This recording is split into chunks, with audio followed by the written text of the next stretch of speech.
a little game Okay. at the beginning of it. So maybe you'll be good. I don't think Wren will know.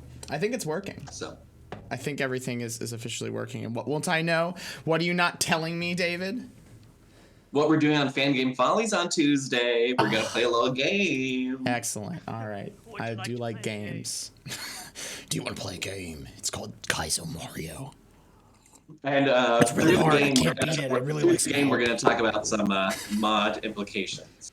Fun. So- Well, Ron was as asking me how much Pokemon I had played, and so I was like, "Let me tell you about my Pokemon." So I think Morgan might win, but we'll see. well, know. it looks like our chat function is working, which is great because it means that people like Groovy Lobster, who is our new sub, thank you very much, Groovy Lobster. I'm just thinking of a lobster going like this.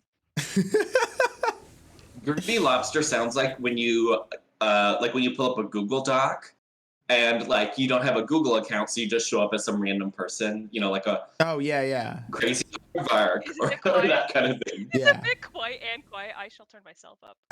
That might be my fault. Well, yeah, and let me see what I can do also on the sound end of things. I'm always quiet. Welcome to my terrible mic that was not good.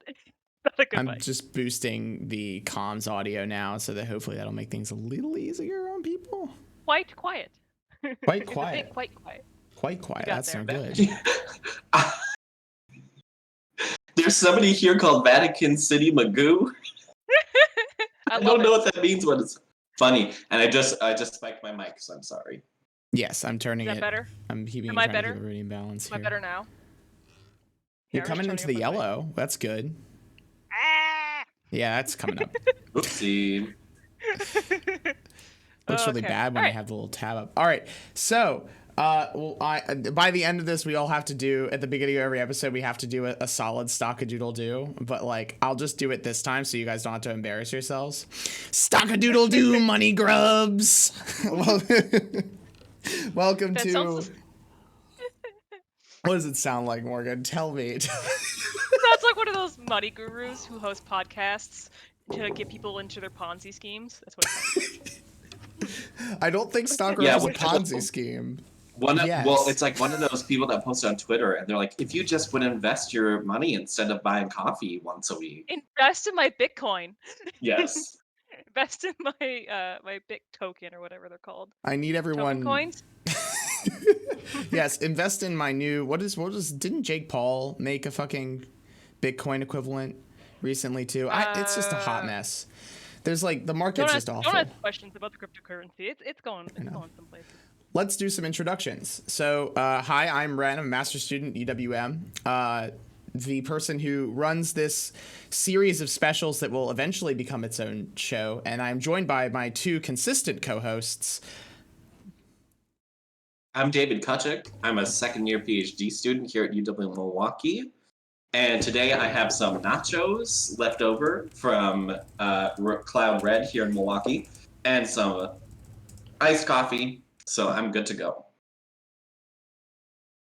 My name is Morgan Forbush. I am somewhat a cultural anthropology grad student, and I just have the leftover of Mountain Dew in a mason jar that I have way too many of. Well, one, Mason jar? 2, 3. Well, here's the thing: when you have family that cans, and you get the canned goods, and then you eat the canned goods, what do you do with the mason jars? I guess you put Mountain Dew in them. It just looks more like pee like that. Like, I'm sorry. Don't question it. Okay. My mom will like can soup or whatever and bring it back home with me after like Christmas break or whatever. And when I was cleaning out my old apartment, I found 6 big mason jars like thrown in the back of one of my cupboards. Damn, that's a lot of mason jars. Oh, Ryan, that is every WoW player's plan. Here's the jar for Mountain Dew, and here's the jar. Don't get them mixed up. Hopefully we don't get that invested in this that we need the WoW player's handbook to engage with Stockroach. But today is a very Can I do a little plug first before we get started? Sure. And we should read the land acknowledgement. I can read the land. Why don't we do that first? Let me. You have that, Morgan? I can pull it up. Okay. Yeah, use the bot command. I'm very proud and of. I'll paste the land acknowledgement in the chat for those of you who would like to read it instead. So in Milwaukee, we acknowledge that we live and work on traditional Potawatomi, Ho-Chunk, and Menominee homelands along the southwest shores of Michigamme, part of North America's largest system of freshwater lakes, where the Milwaukee, Menominee, and Kinnickinnic rivers meet, and the people of Wisconsin's sovereign Anishinaabe, Ho-Chunk, Menominee, Oneida, and Mohican nations remain present. Your bot command got me distracted. Yes, and I think it's particularly important to note that the new, very restrictive abortion laws coming out of Texas are affecting Native American indigenous communities even harder than anyone else. So I think that's important to note while we're starting. I did not know that. I've learned a thing. I will be back in just a moment. I have to turn on my AC. No worries. The other thing I wanted to plug before we get started is Wren, as well as many of us other lovely people at Serious Play, have written. Wren has written specifically about the show that we're doing, which is called the Ludic Society. But there's also plenty of other wonderful blogs out there on our blog site at Serious Play. And so if you go to that link and you ever get bored with our stupid commentary today, just head over to our blog page and read some of the work we're doing there. Yeah, it's there's new stuff on the way. I know I said at the end of the Paranormal Paranoid stream I was going to put up like a Hauntology 101 post, and that's the next thing that's coming from me. It's just that I say I'm going to write a blog post and I write it 6 months later because it's a blog post, and that's how we do blogs in life. Also, because I have a hard time convincing myself to do anything. But here we are. We're doing a thing. We're doing it. I want to just absolutely thank the hell out of Vehemence, the Discord. A Mediocre and Trombone are the two people who are really responsible for getting us to this, especially Trombone, who specifically requested we cover Stockroach. And I'll admit, like, when I was going through this game, I got about halfway through it, and I was like, I don't know if this is for serious play. And then I got to the second half of it, and I was like, oh my god, this is, like, actually an amazing piece of art, and we have to cover it. So, like, I literally can't thank them enough for making me spend my life engaging with Stockroach over the last month. And obviously they make up a good amount of this show's consistent viewer base at this point, and I can't thank them enough for that. So if you guys over at Vehemence ever need us to plug anything for you, we are absolutely here to pay the community back. There is no comprehensive progress document for this game as far as I know, so we won't be using a game guide. We'll just have to do the best we can, and obviously chat can comment whatever the hell they want to help us along our way. The other thing that is kind of important to mention is that I made a stupid deal on Twitter, as I'm prone to doing, and that is that if I could get the Stockroach to come to our stream and do an interview with us on the last episode, I said I would rep Stockroach merch for that fucking interview. So guess who has to rep some Stockroach merch at the end of this? It's me.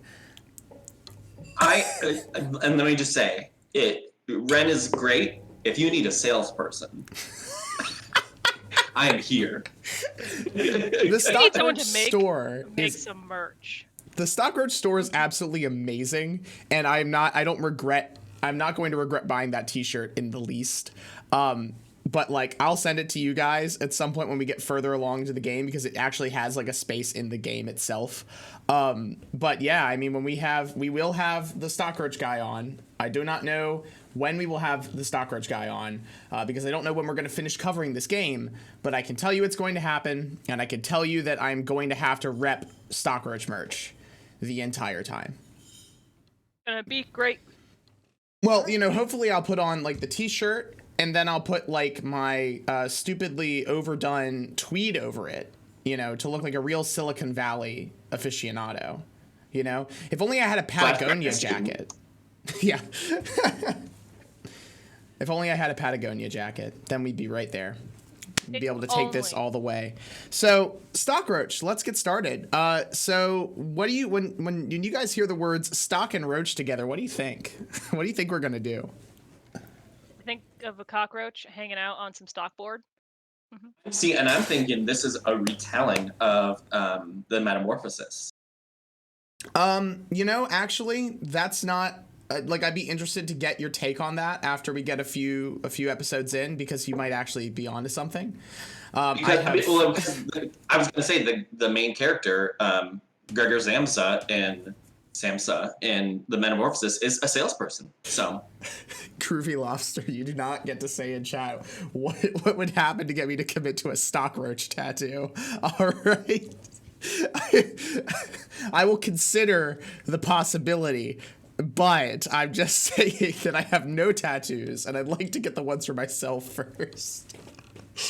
But then perhaps a Stockroach tattoo. But yeah, I mean, we're obviously going to be dealing with roaches. We're obviously going to be dealing with stuff over time. And the outcome, I don't want to like spoil things, but there isn't a section of this game that I think actually is maybe something that you could talk about in conversation with Metamorphosis. And then Stuart sent me, actually, before we got started, this book by, the book is called JD, but I can't remember what the author's name is off the top of my head. And it according to Stuart, it's kind of like a modern telling of the young kid gets rich myth. That it's kind of permeated culture a little bit more than it would initially seem. And so there are two things I'm thinking about for this in the long term. One, putting thanks for following, Circle Hunter. Oh, Circle subbed? Circle? Oh, thanks. That's the deducible wiki owner, by the way. And DI Kitty. And DI Kitty? Wow. Or Dick Kitty. Wow. Wow, we're getting people. We're so famous. I don't think it's Mark. Background NFTs. Maybe Mark. Let me check. Oh. DI Kitty could also refer to Destination Imagination Kitty. I don't think it's that JD. Preference. Let me see quickly what Stuart, because it's in my emails. I'll just pull it up. I was thinking about a couple things for this show in the long term. One, maybe having Google Docs that we can edit with the audience. The book's called JR, and the writer is William Gaddis. But the how should I say, the things I'm thinking about in the long term is having Google Docs that maybe we can edit collaboratively with the audience as we move through this thing to kind of catalog things. And the other thing that I think might be interesting is if I got a reading to bring every week or something, or every other week, and be like, hey, by the way, I think this maybe is applicable, so we can actually talk about theory without it just being off the top of our heads. But I haven't really decided on these things, and I'd like to know what people think they would like. Because if the audience doesn't really want to edit a Google Doc with us, then we shouldn't do that, obviously. It just could be a neat idea to build some kind of collaborative stuff. Yeah. And D Kitty is confirming it is D Kitty. So, perfect.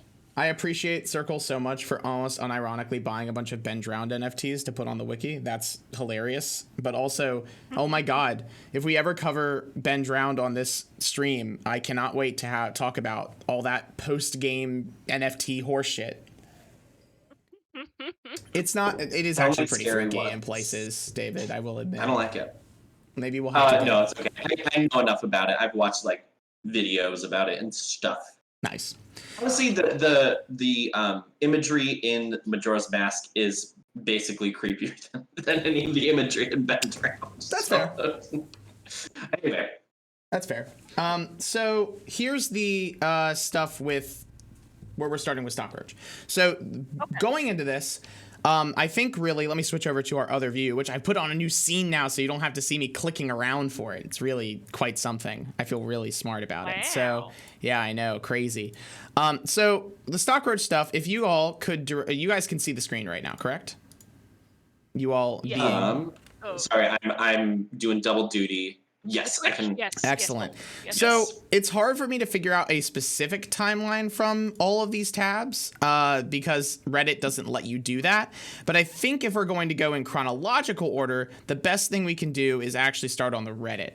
And there's not a lot of like early content that's super important for us to talk about. But I do want to point out the Stockroach Reddit account and kind of some of these early posts and what he's responding to, because it sets a good tone for the series. So here in r/investing, what was your path in learning about the stock market? My strategy is just intuition and good genes, I guess. Good luck out there, everybody. It's actually void. So something we've discussed a little bit about other ARGs is that there's always some kind of like a moment, right? There's like a post or something, kind of like a teaser to get people intrigued in what's going on. Yes. So when there was something like, so like either right this house has people in it, right, that video, or the initial posts about the Scooby-Doo spooky people, right? So was there ever a initial post, this is something that's going to lead to another mystery, like a little taste? So this is an interesting thing about this ARG in particular. It didn't catch on as much as it really should have.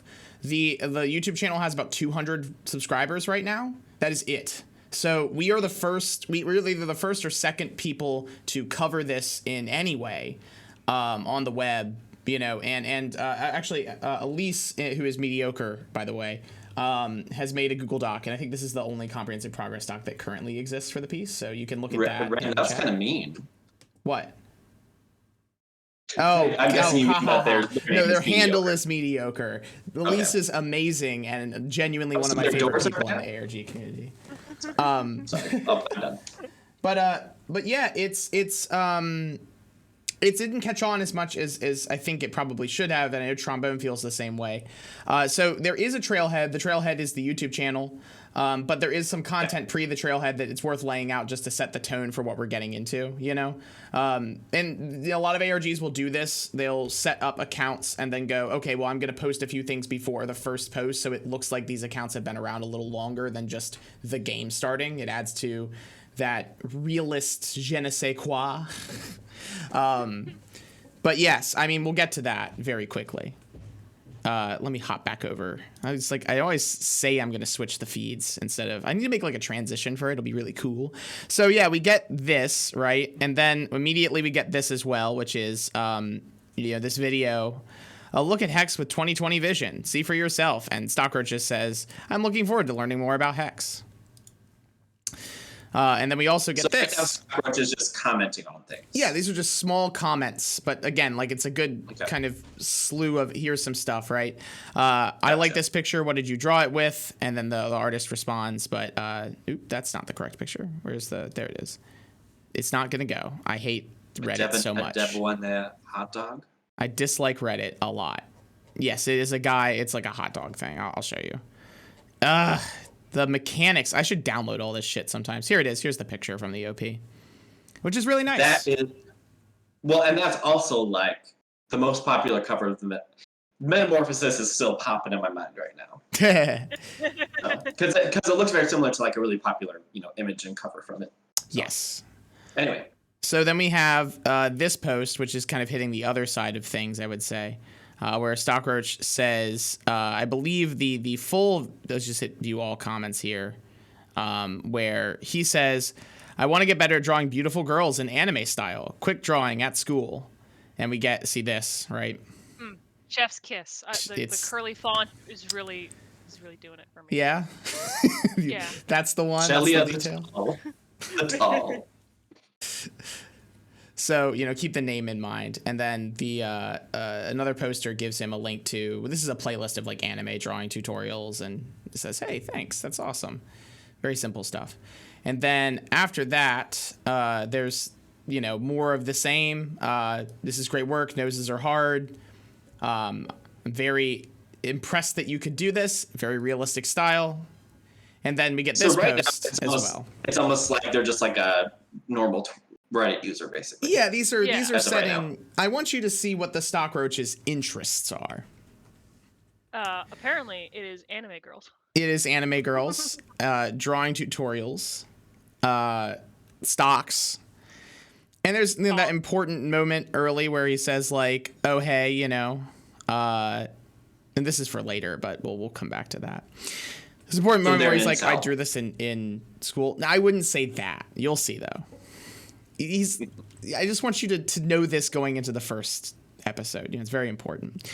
Sometime between that end and the beginning of the next part, we get these first three tweets, which are, follow me back, Stockroach is coming, and then the first episode comes up. And then Stockroach is coming.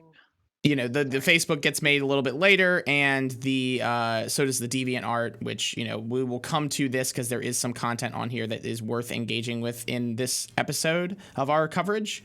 But you'll see some of the same photos are there, and, you can tell, okay, well, this is the same guy. So now that you have seen the very beginnings of Stockroach's history on the web, Now what are you expecting? I don't know. A lot of the screams like 14-year-old in his mom's basement, rather than, but to me, because like it's just what it looked like. That's about right, I would say. That's what I was gonna say. It's some tone setting. You know, if you come into the first episode, I think I wouldn't be surprised if people clicked off of YouTube and saw stock and went, okay, you know, I know what to expect from this, and then got what they got, and they were like, what the fuck. But I think like the movie that for me has resonated the most with this ARG has been 8th Grade, by Bo Burnham. Yes. Yeah, it's got like that kind of I'm cringing with this character, but I care about them feel. And I think it, in a lot of ways, and this is really high praise, I think, from me, it accomplishes the sort of thing that 8th Grade was trying to do in a way that, you know, without the conversation about sexual assault, of course. But the kind of stuff 8th Grade was trying to do as far as mood setting better than 8th Grade does, I think. It's more in some ways believable to see the footprint of this teenager online as opposed to just kind of watching them, I think. But, you know, there's also a question of what realisms you buy into. Well, right, and part of the ARG-ness of it all, right, is about that immersion, about the story that occurs, you know, transmediated storytelling, if you want to call it something. Yeah. Right, and that's something, even though it is still as, I would still, right, say like as thoughtfully constructed as like a Hollywood film would be in some respects, right? It has this sense of authenticity because it's developed and mediated across all the typical platforms that we expect this kind of person to do. Yeah. You know? And it necessarily thrives on different aesthetics. I think one of the things I do find very impressive about Bo Burnham's recent work is that it is incredibly, like, the lighting and its care for framing is incredibly strong. I really liked Inside, but you know, that's not really, those constraints are not always something you have to work with in an ARG. So, you know, there are other ways of developing those same sorts of aesthetics that maybe we can talk about more as we go, because I do think, actually, while I don't find the realism argument particularly fruitful most of the time in ARG context, I am interested in how this game is generating a character that is believable, because it's genuinely very impressive. And, you know, sometimes you have to just stop and go, well, this conversation isn't usually useful, but damn, it feels like it's useful here. The cats. The chat is going crazy for your cat, which is great. Apparently, they love Kimmy.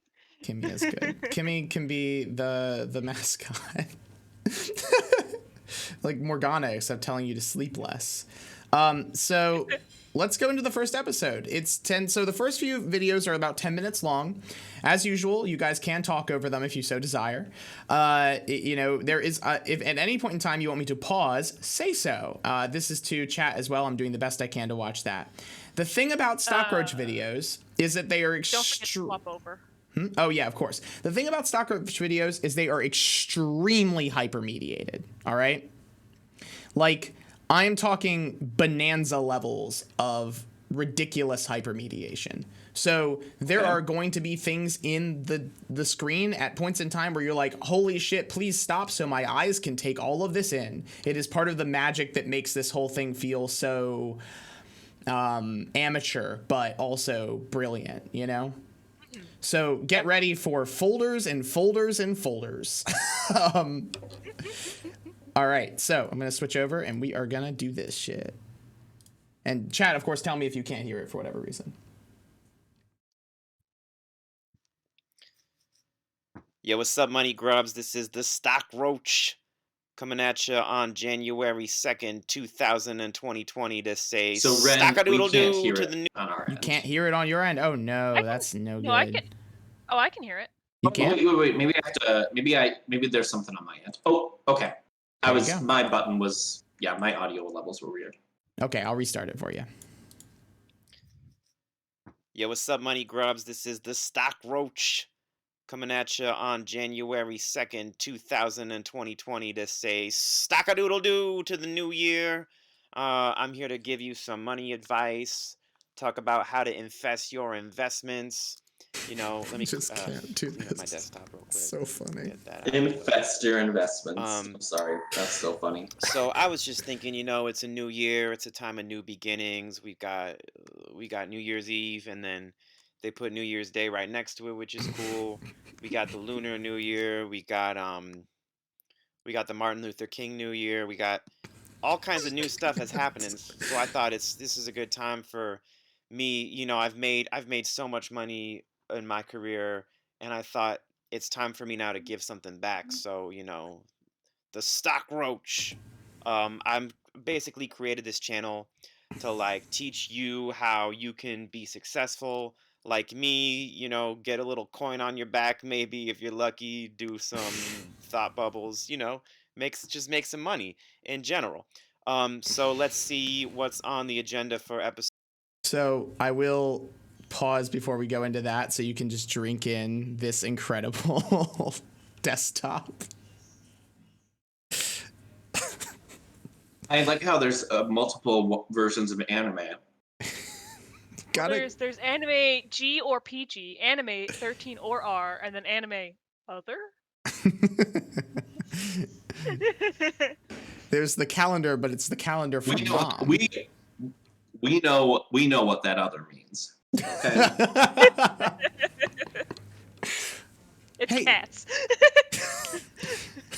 It's just Miyazaki food pictures. It's an anime based off of the Warriors book series. Oh my gosh, that would be that would make stonks, man. You went that way. You could have gone. It's an anime based on Andrew Lloyd Webber's the 2019 adaptation of Andrew Lloyd Webber's greatest musical. Well, I would argue that Andrew Lloyd Webber's greatest musical is Phantom of the Opera, but we can move on from that. I don't know what you're talking Well, about.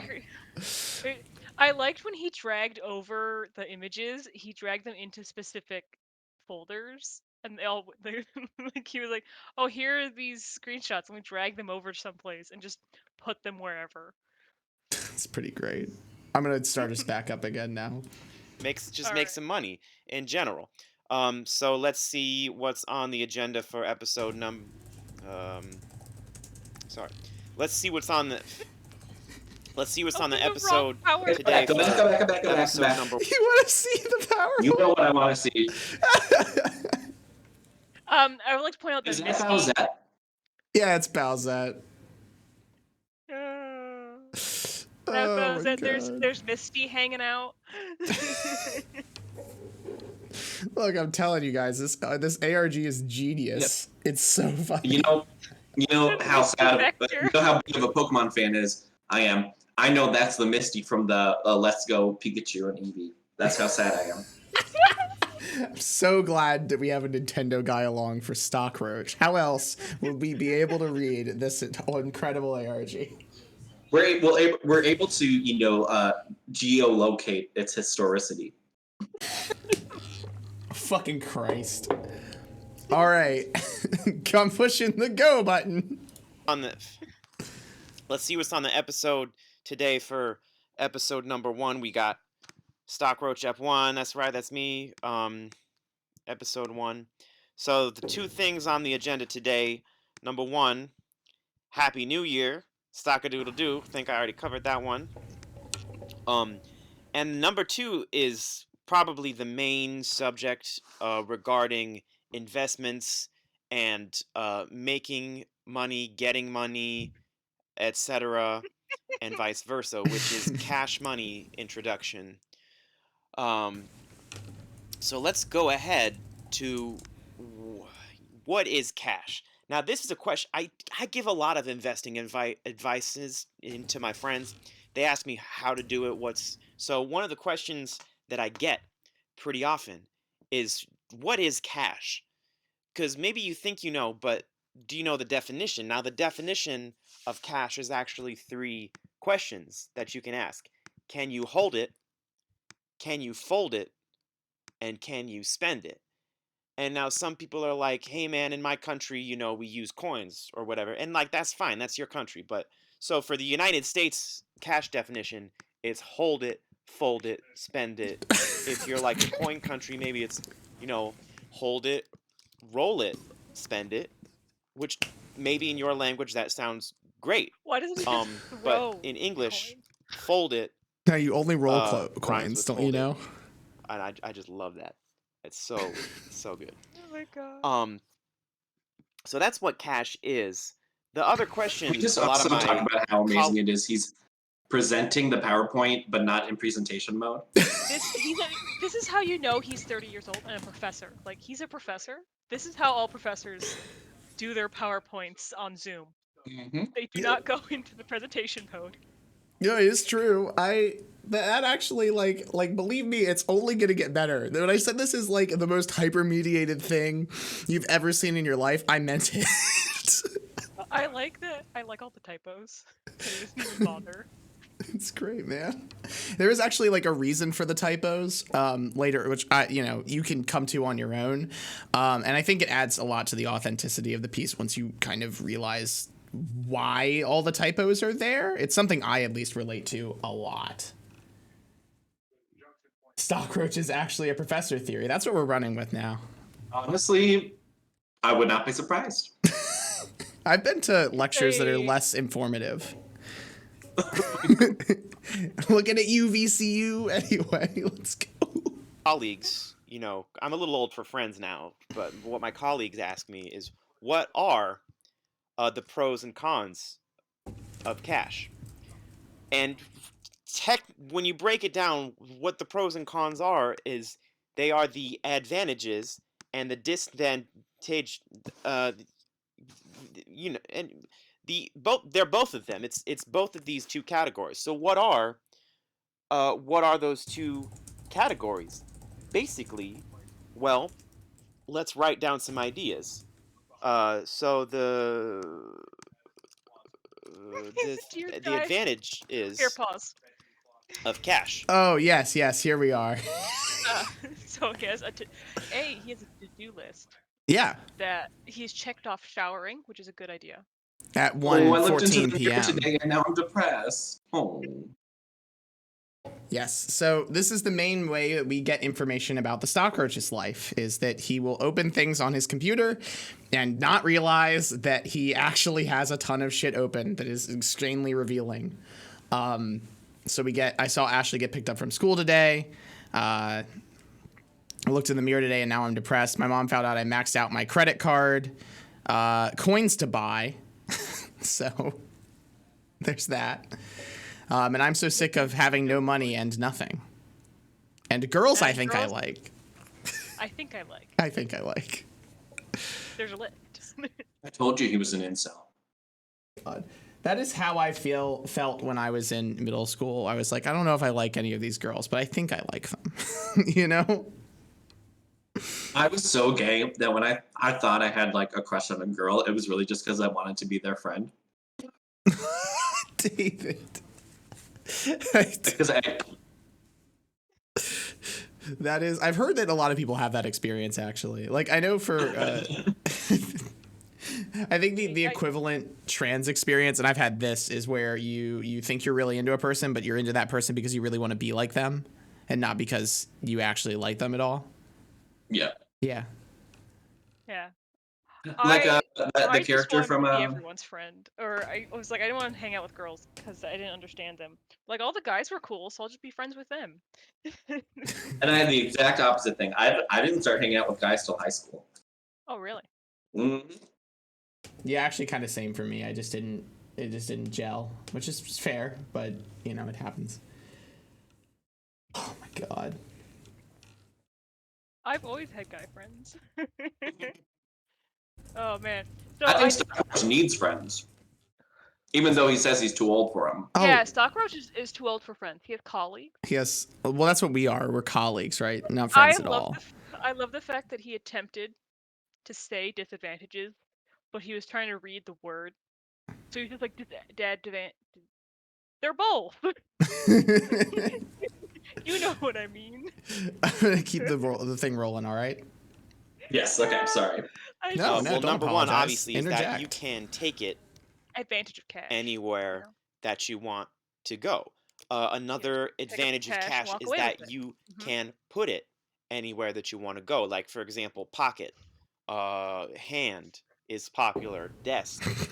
This Kind of old school, but you could do the mattress thing. I don't personally do the mattress thing. It's more like, maybe my grandparents' generation or my parents' generation or something.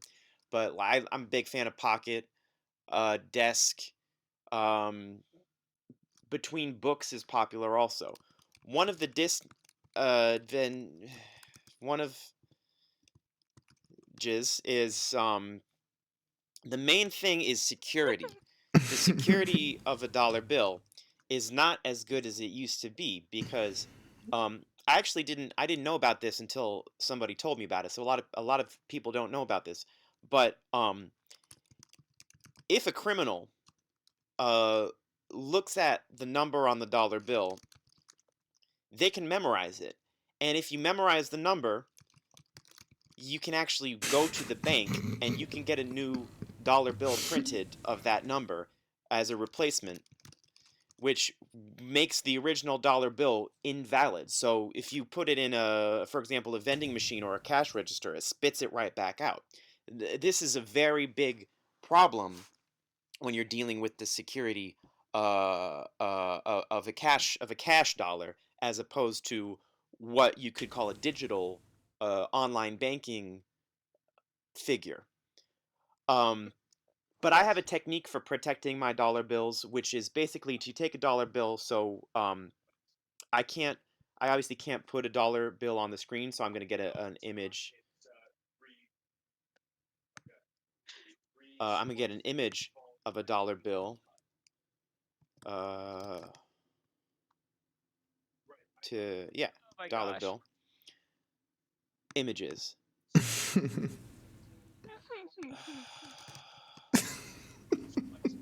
He's on Bing. Okay, he doesn't like right? Lady Gaga, so he's And- canceled. He's on Bing, man. Yep. For example, He's a lot on of Bing. both sides dollar I could take. So if you open the image and you copy the image Uh-huh. and then you paste the it's a little large, as you can see, but the part that we need I'll make it a little bigger. The part that we need is the number here. So this is the Booner says security we need to go into breach, search history. and technically Can you pause and go to the search history real quick? Is the search? I haven't actually looked at the search history here. I was like looking away at my nachos just when he was searching. You mean the so. hidden meaning of the $666 mark of the beast secret Fed Kennedy assassination? Not GPG. Is that what you mean? Or do you mean this incredible list of suggestions? Like when you first started. Oh, okay. When he clicked on the Bing bar. When he clicks on the Bing bar. All right, yeah. Let's do it. Oh, there we go. Yes. Oh my God, I can't believe I missed this. Yeah. Afraid of dolls male. Dolls versus humans. How to fight? Are dolls alive? Yes or no? Look cooler, male. And they have that who is that guy from Illinois? The Democratic guy from Illinois. I forgot. I don't know Anyway. either. But underwear pictures women hot, which I think also is a search that I have made in my lifetime when I was like 14. I was gonna say that's a very like 14-year-old. Like I don't know how to search for that kind of stuff yet online, so I'm just gonna type in kind of all the words together. I know this is what I want, but I'm not. I don't know the Boolean operators yet, so I don't know the Boolean for porn yet. Please tell me. Yeah. Yeah, Trump Boomer, the beginning of his male body images, you could also see it when you're looking at like his diary. Blagojevich, that's what And it he was like, I looked in the mirror and I was depressed. You feel that body insecurity. Yeah. Oh man, actually, yeah, you're right. So that's the other thing is like there are a lot of things I didn't notice when I went through this game last because I wasn't like I was trying to do like get all the information together and not like looking at these connections. But now that we're actually stopping and looking at how the searches correlate to the other stuff, that's really brilliant. Like that's what a way to tell a story. Also, can you imagine how hard it'd be to write a paper about this? Oh my God. Are dolls a frightening advice? I mean, I think they are. I don't know if I have any advice for them. And you could write a really good comparative literature paper about this and 8th grade. Oh yeah, I'm sure. That's the way I would go. reprint is that then you can't Sorry, see let me the jump back to where we were at. I need to keep track of these time codes. All right, so I think this is about where we were. But the part that we need only, I'll make it a little bigger. The part that we need is the number Make it a here. little bigger, he So just moved this is the security the window. breach. And technically what you need to do is you cover that up. Now, I'm going to be doing it digitally here, for example, but properly what you want to do is you would want to use a permanent marker. I recommend permanent rather than digital. In this case, I think digital is, and then I can draw on this one too. So digital is not as good. This is just for the purposes of the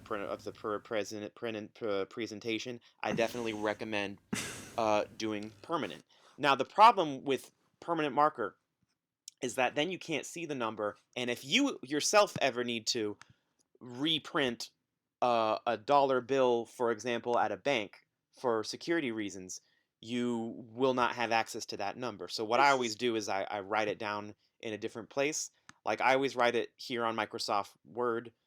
That's not Word. Some people use the blue and white version of Microsoft Word. I always use the yellow version because it's right here. It's easy to access. You just click on it, which is, it's other versions. It's different steps. But I always keep a list of the numbers. There we go.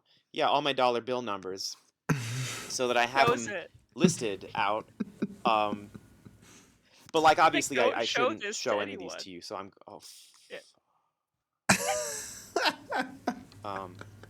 Control. That's me editing Canvas all the time, by the way.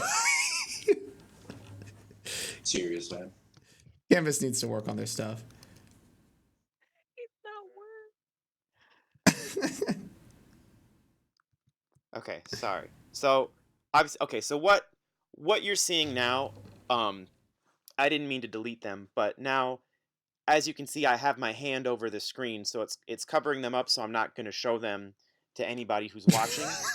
So if you see a hand on the screen, don't worry. It's not like a virus. It's just, it's my hand covering up the screen. And Ooh, I get to yeah, so block I record someone. all I'm of my excited. numbers. Yeah. Now that we've seen this, I'm going to X the numbers, and we're fine. So it's not as hard as you think to, first of all, undo the delete after you delete a number, which is a good thing, and to stay safe. So let's look at our agenda. What we have. So the conclusion. This is also how I end every you presentation. can click to add text. You can conclude in your own way. For example, for me, Choose your own the adventure. conclusion, it's first of all, definition of cache is part of it. And then security of cache was a big thing today. Undoing the delete if it becomes a problem for you personally. And I would say, first of all and last of all, use permanent, not digital. And I think if I could leave you with one last little thing, it's stack-a-doodle-doo. All right, so yeah, what's up? I'm the Stockroach. I'm gonna be doing this every week for a couple years. Yes, stick around, like and subscribe. Let me know if you have comments, if you have opinions, if you disagree with me, if you want to debate. Like that's fine. I don't like swears on my page, so try to keep it less. Keep the swears out. But anyway, yeah, that's it. Stock-a-doodle-doo.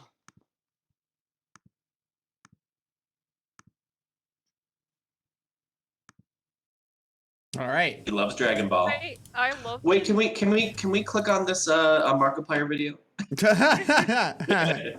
Yeah, it's part of the ARG, don't you know? So what do you think? It's such a hey guys, I threw together this presentation really quickly, professor vibes.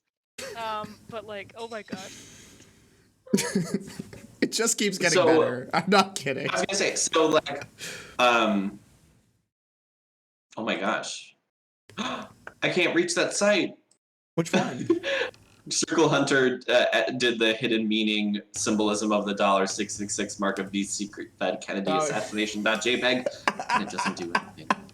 You know, it probably. It's a good try, Circle. What I'm kind of interested in is the ARG. Like a lot of them are all about like solving a mystery. Mm-hmm. So like, is the mystery just like figuring out who this dude is, or like what do you see as like the motivating factor? It's a slice of life ARG, actually, I would say. Like, our goal, there's no mystery to this. I mean, it's specifically subverting that, right? All the information's basically right out in the open. You just have to put it together. It's just that at the end of the day, I mean, there's this guy who's making these videos, and you keep watching and you learn to care about him and the days, like the things that are going on in his life. And in the end, we end up helping him with stuff. And I won't point out what that stuff is until we get there, but it's like, it is the closest thing I've found to like a comedy slice of life ARG. It's very actually like the closest things that I can think of are actually pretty much anime plot lines, you know, where it's like, you know, in this show, all you do is watch these characters do their day-to-day life, and they do funny things sometimes, and that's it, you know, not the kind of show that would be a sitcom for us, but wouldn't carry the same gravitas because it was a sitcom, you know? Yeah, I get you. I also feel like you this trailhead or whatever really does give you a lot of information just because of the way how sloppy it is. Like you're laughing at how this kid's failing. But then you also start to see like, oh, his diary's there. Oh, okay. So you can see the beginnings of issues, and you can see like his Bing searches. Like it has a lot of that information starting of the characterization of this guy, on top of his overwhelming inadequacy to talk about money. You gotta fold it or hold He reminds it. me a little bit, if you've ever seen the IT Crowd. He kind of reminds me of one of the guys from that. It's like a British show. Mm-hmm.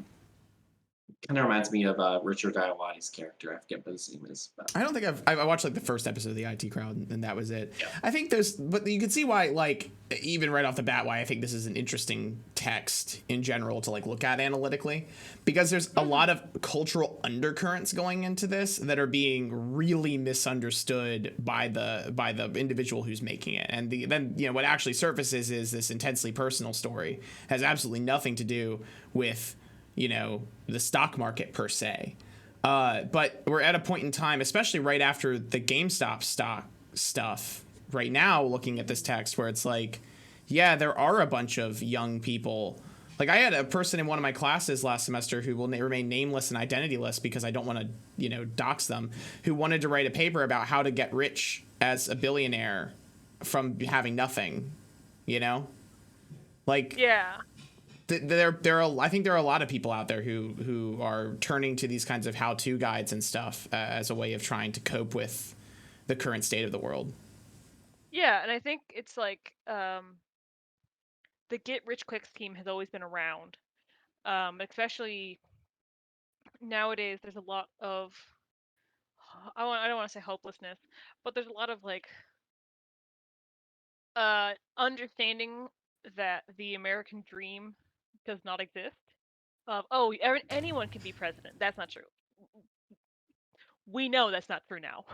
Like 100%, everyone acknowledges you can't do that. So you get a lot of young people who are like, well, especially like people in college and our age, like in their 20s, who were told you can be president, like like nothing can hold you back, pull yourself up by the bootstraps. And also the younger generation just was not told that. They were just like, I mean, it's the American dream, but we all know that's a lie, sort of thing. So there's a lot of well, how do I make it in life? I can't do everything. So what can I do? That understanding of like a hopelessness of, well, I guess I can just try to be a billionaire from nothing. Like I can try. Like this person's selling me something like that. And the conceit of like, I'm going to pretend that I already am, you know? Yeah. Like that's the thing is I am, because I think like, yeah, I don't know how long the kind of like fake it till you make it culture has been around, but like I've experienced it a lot in the last like 10 years, that idea and that particular turn of phrase. And it feels like there's some of that undercurrent going here too. I want to be this, so I'm going to imagine myself as this, and it will be, become so, regardless of what else is going on in the world. Definitely, and especially with a lot of it really emulates like people on Instagram or other social media platforms pretending to be these big clout chasers, these big clout guys, selling you all these investment opportunities that just turn out to be their scheme, their investment opportunity is you not investing. They're just like, well, pay for my course, and that's how I became a billionaire. Yeah. So, yeah, but it's a weird world. You're the fan studies person, David. I wonder if you have anything to say about like those kinds of subcultural phenomenons where people will look up at a billionaire and go, I'm going to be him. It seems somewhat related. I don't know. I don't know too much about that specific sect. Not that it is like one. It's not, obviously like fan cultures are all kind of mixed and mingled, and I just was thinking of that Christmas song. Rocking Around the Christmas Tree, because they say mix and mingle. Anyway. Well, there is a Stockroach Christmas app special, so yeah. You're getting ahead of us, David. I have to. The Jingle Bell Rock. Mediocre was like manifestation, baby, and like invest some investments. Definitely sounds like to manifest some investments. Because like the multi-level marketing stuff is both a fan, like could be considered like a fan culture in the terms of like either the fandom of capitalism or of rich people and those kind of personalities, right?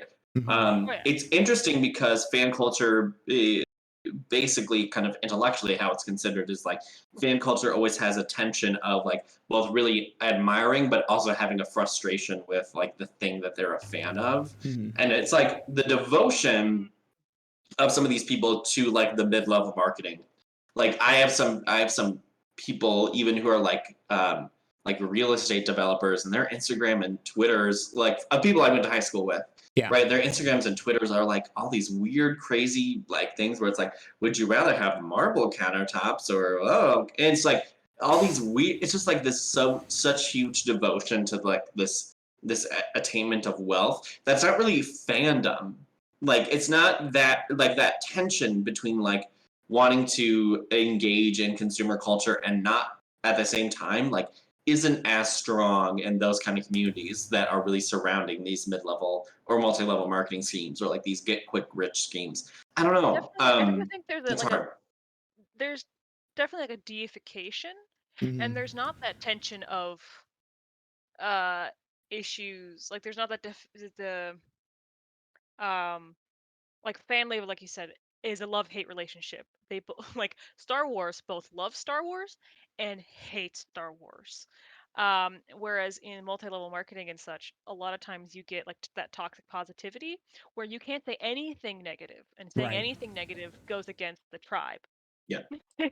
So it's like I wouldn't classify them like I think the psychology of being the heart of a group that is centered around a certain object, whether that is, deifying multi-level marketing or like Star Wars, but group-wise, they play out differently. Like humans want to be social creatures; they will attach themselves to a tribe. Yeah, but that's different the way that community interacts with its media object. Yeah, and I think it does seem to be at least a kind of digital artifact that now a lot of young individuals are attaching themselves to this, like to the idea of, well, I could own Bitcoin and that would make me relevant, like attaching themselves to a creator and be like, oh, well, I'm going to follow Tai Lopez because he's my role model. Everyone has to have a mentor in get rich quick schemes. Yeah. And Tai Lopez wants to be your mentor. Isn't that great? He's going to be my mentor, which points back to parasociality. So. Yeah, it gets in this weird mess where now we're talking about like capitalist tendencies, but through the lens of what is ostensibly kind of somewhere between a like normal parasocial relationship and fandom, and like It just comes off to me as really insidious. But it is interesting then to look at this individual and say, well, what is Stockroach doing? Like, what is the Stockroach ARG saying that the cause of that is? And it's like normal day-to-day teenager with a kind of shitty life and depression problems, you know? It's like the sort of stuff that makes anyone feel alienated at that age. Totally. And what's interesting to me about this video in particular is that there's so much of a focus on, like, sorry to get all lectury. There's so much focus on, like, the materiality of the dollar.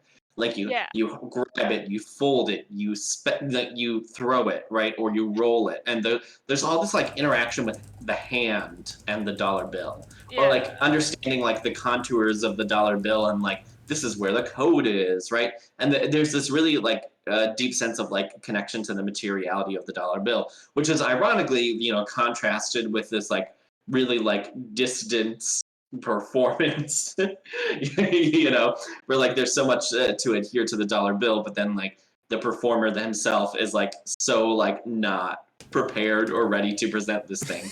You know, it's this weird mixture of like the very like worship of the dollar with the, but you don't really have the tools or the training or the understanding to really do it. It also You really know what I points mean? out his fundamental not like 'cause when adults talk about money, they're talking about like in my bank account, there's, you know, I have money, I don't have like the material of money. So like a lot of people don't use cash anymore and that kind of stuff. The way that he talks about like, oh, holding it and folding it and like what you can do with cash, it's very rudimentary in his understanding of it. Like, oh, he can go buy, he's like, I can buy Bitcoin, but like I don't it's like he doesn't have you can tell from his presentation and how he views money. It is just a thing to him. It is an object to attain and collect rather than like to use for good. Well, it's also interesting because like this idea that you can somehow write down a dollar bill number and then reprint it at a bank, which doesn't do printing, right? And it's like it's this weird, and Ludo Scholar points out in the chat, and I also just commented on it quick. Is like there's this weird thing where like you doesn't really have like a firm grasp of like what actually is like physical in money and what isn't, right? Like there's this weird thing where it's like, and we see, you know, in his little emails that mediocre bottle and trombooner Knuckles is saying that it's a contrast. But what I mean is just like there's this weird thing where like there isn't a clear, at least in like the person's mind, and I think we could like extend this out to like a critique of American capitalism, right? There's no clear critiques of capitalism. Yeah, there's this no clear like idea of like what money actually is. Yes. Right. Like what is the physical object of the money versus like the social, economic, you know, like capital related to the money. Yeah. There's no like metaphorical understanding of money. It's just all this is what a dollar bill is. And there's a really interesting critique going into that and like the kind of contemporary nudging constant conversation about going back to the quote gold standard that pops up in conservative circles like yearly. It's this, you know, I don't know if you guys are familiar with this. Scholar just commented that in the chat too. Perfect. There we go. Yeah. So it's a really gorgeous critique, I think, of like how ridiculous it is to like see and in some ways kind of juvenile to see money as only this physical thing. But I also think it's really endearing. Like I get the sense that Stockroach would like put, you know, $1 million under his bed and be like, this is the safest place for this because it's a physical place for me to put my physical money that I can see it in, you know? He doesn't go that route though. He told us in the video that he doesn't go he doesn't go the mattress way. Yeah, he doesn't go the mattress way.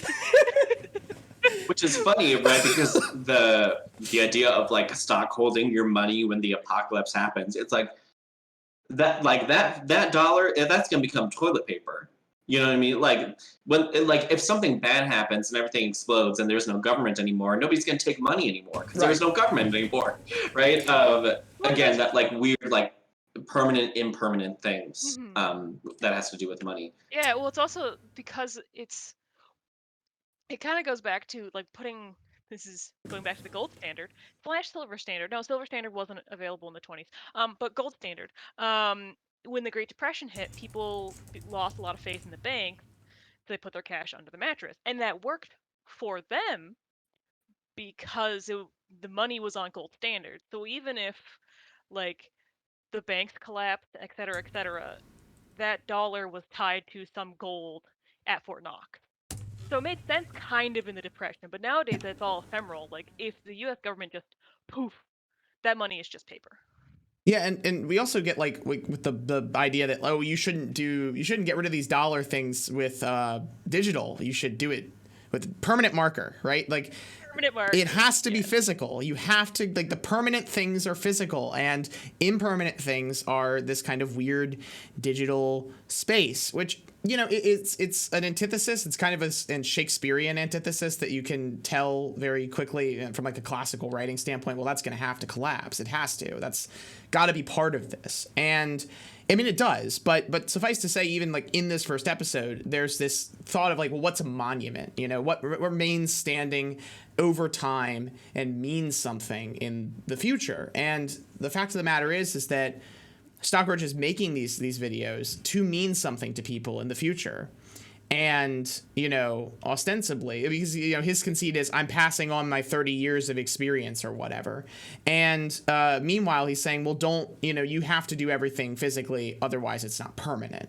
So that's a weird disconnect in terms of like the character that's making the medium and the way that they're viewing the existence of that medium.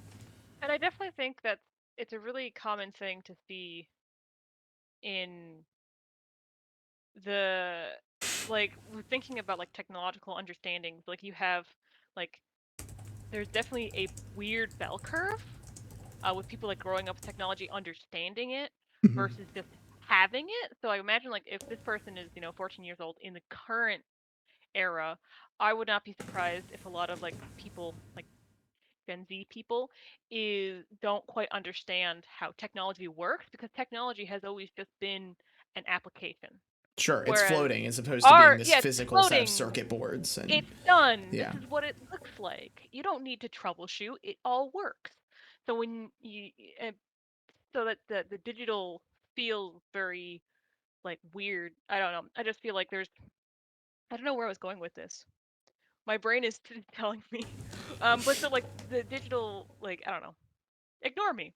There's something digital understanding of how technology works versus how physicality works, and younger generations not understanding how technology actually works, whereas someone in our generations who have to troubleshoot and like fix computers and things would understand technology more, actually like how it functions. Yeah, I mean, there's definitely But I some don't know to that. what point I'm going for, so I'm just gonna stop talking. Well, what's interesting in the chat is they're saying Trombuner Knuckles and Mediocre Botley are saying that he's like a 30 or 40 something year old man, which is 30 interesting, right? Because man, like the actual person, like who he's trying to, who the character Stockroach is trying to look like, or who the creator is. I don't know who the creator is, other than that they've agreed to do an interview. So that's going to be all. Okay. That's up in the air. But I will say that it's Michael Caine. Yeah, he's pretending to be. This is Michael Caine. Okay, he's pretending the character to be is 30/40. a 30-year-old character. It's a guy who's still in grade school pretending to be a 30-year-old man, which just tells you that he also conceives of stockbrokers as 30 to 40 years old, which is very funny to me. I mean, some of them are, but some of the people we actually talk about are like in their 60s and 70s, you know? Well, like the most famous ones are like the ones that are considered successful are like 50s. Yeah. Most of the like, they're well off are like 30s and 40s, and all the 20-year-olds are just burnt out. Yeah. All the people who are right out of college on the stock market. There's a really good stock market institutional ethnography. Oh, cool. That's very good, that talks about job insecurity on Wall Street. You should absolutely link that, and then we should get moving forward on some more content. So we're not sitting. Yes, we could keep talking about this episode for a long ass time, but there are so many more episodes to talk about. So let me jump back over, and we will move forward. If you want to link that ethnography, I'm gonna grab some water quick. Sounds good. I'm just talking so much. I have to find that. I read it for my institutional ethnography course, and it was very good. It's liquidated. Thank you, Duke Press, for understanding. I don't know if it's open access. We could we could do totally legal ways of making sure that people could have possible access to it if that becomes necessary. Let me just copy it. So our next episode is on January 10th, and I think I'll wait till David gets back to play it, but I'm pretty sure that nothing really happens between those two times, except for Stockroach being very happy that he's already gotten over 50 plus views.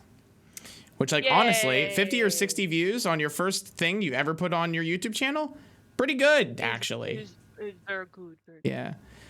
60, yeah, he kind of just goes on about this for a little bit. I love that he circles it. This is a good image. Look at that. 60 views in 2 days. It is actually like really good. Like, it's really hard to start a YouTube channel and actually get people to view it. So like, it's funny that he's like sitting there and going like, oh man, I'm so successful with 60 views. But also like, it's genuinely pretty impressive to get that day one. I think, when was this posted? This was posted on, okay, so this actually we should read first. Wait, so are we talking about the Stockroach, or are we talking about me in Serious Play? Well, both, really. Both If I of you ever are in had the 60 views, I'd be club. so happy. Oh my god. Both of you are in the 60 views club. Look at that. Here we go. So this is a literature post from his DeviantArt, which is a poem called The Girl and the Window. I will read it in my poet voice. I see you. I see you looking out the window. I look at you. Do you see my reflection in the window? The ghost of me looking at you, shimmering, superimposed over the landscape. But I am just a reflection, and we are in high school. I see you looking out the window. I see you. Can somebody give me snaps? Snap. Anyway, go on. No. I would like, do you see my reflection in window? The ghost for me looking at you, shimmering superimposed over the landscape. I'm just a reflection. This is my I'm favorite. looking at the love it. wind owl. I love reading typos. Well, you're going to have a fun time with the rest of this, believe me. But this is my favorite 2 lines. But I am just a reflection, and we are in high school. Like... That is very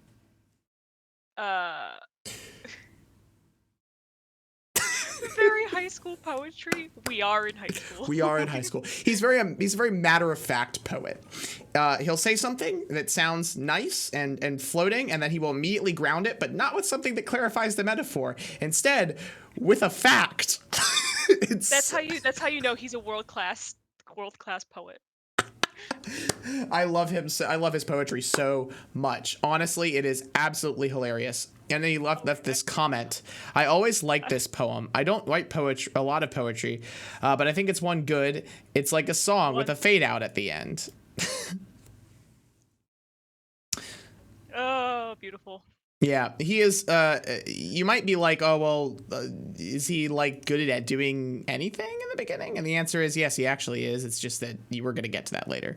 Well, also, if you're in high school, you're not good at anything. Oh, I'm sorry. You'd be surprised where we're going to go with this. Anyway, so this is just a quick sketch. I don't know what inspired it. I had trouble drawing the ponytail. The window is crooked because it's 3D and she's looking through the wall. So, you know, he's trying to do some perspective art. The guy in the window. I know. He looks like a Canadian from South Park with just a flat mouth. What are you talking about? He looks absolutely normal. There's nothing going on here. Oh, man. I love that this is a visualization of this damn poem. It's so funny. Like, perfect. David, what do you think about this stirring piece of art? It's there. I mean, if the goal is to make it, you know, be like, yep, this is a high schooler. Yep. I know people who draw better than Wren is yeah. Canadian confirmed. Oh yeah. No, I'm not Canadian at all. Oh, betcha! Don't you know? We're going over to see. Look at this drawing here, eh? Sheena points out. I was born the far north out of everyone here. That's true. That's true. I did go farther north than you for my undergrad, which was 5 years, and screwed up my accent. Sheena. I came back to Milwaukee one point, and they're like, "Oh, where are you from?" And I'm like, "What do you mean? I'm from Milwaukee." And they're like, "Oh, you sound like you're from up north." And I'm like, "Oh." Sheena points out that it's on lined paper, which, while we're talking about the materiality of this ARG, is actually totally worth pointing out, especially since if you look really closely right here, you can tell there are notes on the back of the page. I was gonna say this looks like something he did like during class when he was bored. What he did was here notes. Oh wait, no, I don't have all my notes are double-sided. But he drew like this. He drew on the side. Hold on, let me go back to so the audience can see your visual He drew on the stylings. side. So like in class, he's like, "Da, da, da, da, da. Oh, I'm bored, teacher. Let me just flip this over and draw like this." His teacher probably noticed what he was doing. Oh, I forgot how ugly this notebook is. Let me just flip this back open. Ludo Scholar makes a good point about bringing up Chris Chan to some extent. I don't think this ARG goes all the way there, but you make a really, like, there is a strong connection between people, because Chris Chan also accidentally, but was also provoked to put a lot of their life on the web, you know, by the troll community. So Was Chris Chan the Pikachu man? Chris Chan is Sonichu. Okay, And let me also just say that, holy shit, that is a rabbit hole, and I you know, be careful should you traverse it, but it's not actively harmful to you. It will just burn into your psyche, and you'll never be able to forget it. I watched a decent amount of it a few years ago. Frederick Knudsen down the rabbit hole video about it. I have not looked into it recently, and someone's like, "Good, keep it that way," and I'm like, "Okay, yeah, good idea. I will take your word for it that I will." Yeah, we don't need to get into it. Does not have a good ending, as you might imagine, but it's way worse than you imagine it could possibly be, and I'm not going to describe it on this stream. There's farther north than Milwaukee. There's a whole other state past Wisconsin that everyone forgets about. So, you know, we All get right. this lovely DeviantArt posts, which it's going to want me to join DeviantArt, and I've made a point of like not doing that for years and years and years, so it's not going to start now. And there's also this, you know, the wet t-shirt one, but we've seen that before. I don't think there's any extra stuff there. Notice that he signs T.S. Roach as well, which I find impeccable. Like T.S. Eliot? Yeah, like T.S. T.S. Eliot, absolutely. It's except it's the Stockroach, and I'm pretty sure it wasn't the Stock Elliot. So I mean, let's. It could have been. Yeah, you're right. Let's do episode 2 now. The do's and the stockadoodle do's and stockadoodle don'ts of investing. The do's and don'ts. The do's and don'ts. Look, it's a hard. Oh. I'm trying my best. Stockadoodle doo, Moneygrub, Stockroach episode 2 coming up. So I'm really excited. I got some really good stuff for you. Can we pause for a second? Yeah, sure. Here. I really wish he had that hard like New York accent the whole time. He's like stockadoodle doo. Time to talk about money. Like your old smoker aunt who's trying to teach you about allowances. Yeah. Somebody clip the Stock Elliot, by the way. That's a good move. I hate myself. Here. But before I get to this stuff, I just want to say something really important, and that is thank you, because I put up my first video. I had no idea this would happen, but in only 3 days of being up there, we got over 62 views, which that's like more people than in my whole my whole office at work. You know, when I used to go to work. So my whole class, really, I mean, my office. And I wanted to commemorate that and thank you all by doing something special. So I actually updated my desktop here. Let me show you. There it is. So took a picture of the video, and you can see it says 62 views right there, January 4th. So like, oh, you I know can it see the sounds screenshot he impossible, pulled but if up you in don't the believe right me, hand just side. I know, it's great. And then he has relocated items. What does that mean? I don't know, but like, I just, it's so good. It's just, I think somebody watched Alan Resnick's Save It to Your Desktop routine and said, yes, that's the ARG. So funny. Oh, it just keeps getting better, I swear. Just look at the evidence is on my desktop here. And I was thinking that like since you know this is becoming kind of a big deal, I got to get a little more professional. So I did something else really special. I'm More excited professional. to He's one still. sec. Oh, I'm he's excited to he put it in share the this trash. with you guys. I actually wrote an opening theme song for the Stockroach. So Here we Oh go. boy. let's check it out. He's clicking up the desktop Oh. from his screenshot. I should probably pause this so you can see what's in all of these. Just so you know, there's not really anything worth mentioning here except here you go. Here's how he sorts his desktop. He has stories about shorts. Oh wow. So many takes. Here, I think. Yeah. Oh, sorry, that was a bad take.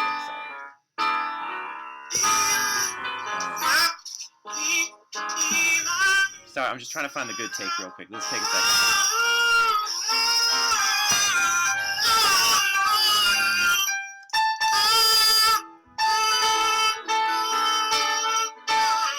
All right. Let me. There we go. So first of all, here again, peruse at your leisure. So feet walk You Taylor. had Ethan Frome, Yep. so we know he's in high school. Raw Because animated people file. only read Ethan Frome if they're in high school. Yes. Ethan Frame. It's a book by Edith Wharton. I don't think I've ever had to read it. I don't think we do. I guess we don't read Ethan Frome in Virginia. I wonder I if did Dad have ever to read felt that nervous either. around a girl. Is one of his diary entries. One of them is today has been a full weekend since I started something. I can't stop thinking about her no matter what. 1 week since you looked at me. Sorry. God Okay. damn it. Well, you know, bare naked ladies would fit right into this. I was gonna say that I got that from one of his Google searches. Stockroach theme song lyrics and translationing, which is also just a great one. But here you go. Also, here is the first full diary post we get to see. Today has been a full week since I started throwing. Oh, throwing. Oh, good. Today it has been one full weekend Hey, since I started throwing my pills into the river by school instead of taking them. I hate pills. I mean, I guess it was nice to be able to get good grades like A's and B's, but I don't want them to be one of those kids who just has to take pills every day to feel normal. I feel creative when I don't take pills. I started the Stockroach YouTube channel, for example, and did some new anime drawings. I don't know if I will tell Mom. The only thing I hope the fish in the river aren't taking my pills and becoming zombie fish. Oh, Fish. I started taking my depression meds in 10th grade, and I feel seen because I remember like when I was in high school, I was like feeling conflicted about taking them because I'm like I don't know if it means like even though I'm feeling better, is that really my personality? Like that conflict I can see with a high school student. I recognize that experience. So even though I might not be taking it for, just the same thing, right? I feel that. Well, we know that he has like an issues with body image and feeling depressed, so it's entirely possible they are just depression meds. So you might be spot on. I do like his zombie fish comment. I think it's very endearing. And yeah, I mean, I remember I had the same felt the same way about going to therapy for the longest time until like halfway through college. Actually, that was like I just I need this. I can't just sit around and be like, oh, I'm only myself if I'm not getting psychological help. Go to therapy if you can afford it, guys. It's worth it for everybody, but especially if you're dealing with stuff. And now is a great time to talk about BetterHelp. Our sponsor, Bestest Help. Yeah. The goodest health. No, it's goodest health. It's goodest help. Goodest help. The gooder health. Sponsor us, BetterHelp. Please pay me. Yeah. So Trembooner Knuckles mentioned something about the dad. Yeah, it's just important to note that the dad is in his like periphery right now. It comes back later, but like you're gonna learn more and more about this guy's personal life as we go, and so keeping note of like where his family is and what he cares about is really important to the ARG. So I will continue on. Mind your ears, because this is not just gonna get clean fast.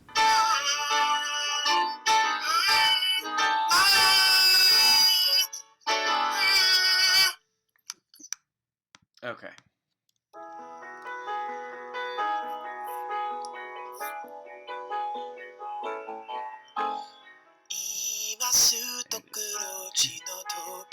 Oh my god. We got our own personal. Yeah, that's my favorite part. It's like you can't. It's like one of those songs like you can't hear it without singing along, right? Anyway, so let me close these. So how do you like the Stockroach intro, guys? It is very. I should have known he was a weeaboo.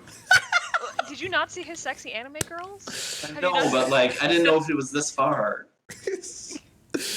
Did you not I see should have known. the moon runes? Flash Japanese text. It's an inside joke from the FD. The Japanese message when he was translating. So good. So Does good. anybody know what those lyrics translate to? The translation comes up later, but if somebody wants to put them into the chat, it is. Is that in like the amazing? It's literally like there are some jokes in this series that are just transcendent, and that translation of those lyrics is literally one of the funniest fucking things in this entire ARG, and I will just quote it at my partner all the time because I think it's so funny. So thank you so much, guy who made Stockroach, for giving me that. Oh my god. Let's keep going.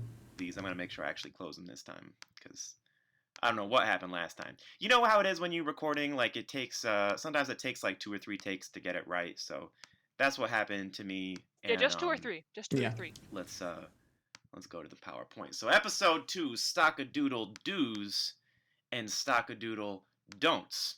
These are 2 things to keep in mind when you are investing. If you're thinking about doing something, doing an action or doing a thing, you definitely want to think about, is it a Stockadoodle do or a Stockadoodle don't? My other nights are that overnight, in only 3 days, we received over 62 views on the video. So once again, thank you very much. And let's see what our first Stockadoodle do or don't is. Work or a job. Is this a Stockadoodle do or a Stockadoodle don't? What do you guys think? Oh shoot. Stockadoodle. This is Susie Orman. I had to get I had something else prepared. So go back. You Go want to back. see that? Yeah, I thought you You might. see. The novels. Mm-hmm. His novels, I yeah. had something else prepared. There we go. No, because trying again. First try. Ooh, Stockroach Mysteries Inc. Yep. Magisteria comes back later. The Stockroach is the true Stuart Mouthrop, and you will see. It's an incredible novel, let me tell you. I don't make that joke lightly. Stuart, I do really like Stuart's work. This is not me, saying, "Oh, Stuart," but it is me saying that he is gonna be a hypertext baby.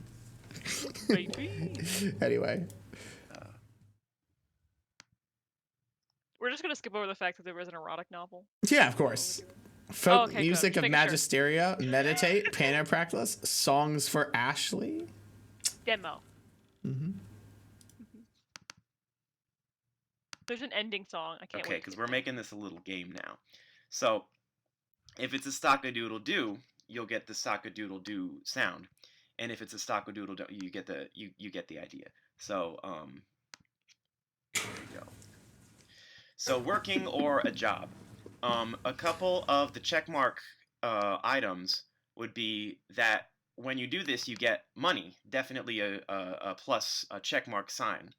Another plus way is that working is the usual way to get money. It's kind of traditional, and a lot of people will maybe put that as a no-no. But for me, it's good that it's usual. I think doing things the normal way is a lot of times a good thing.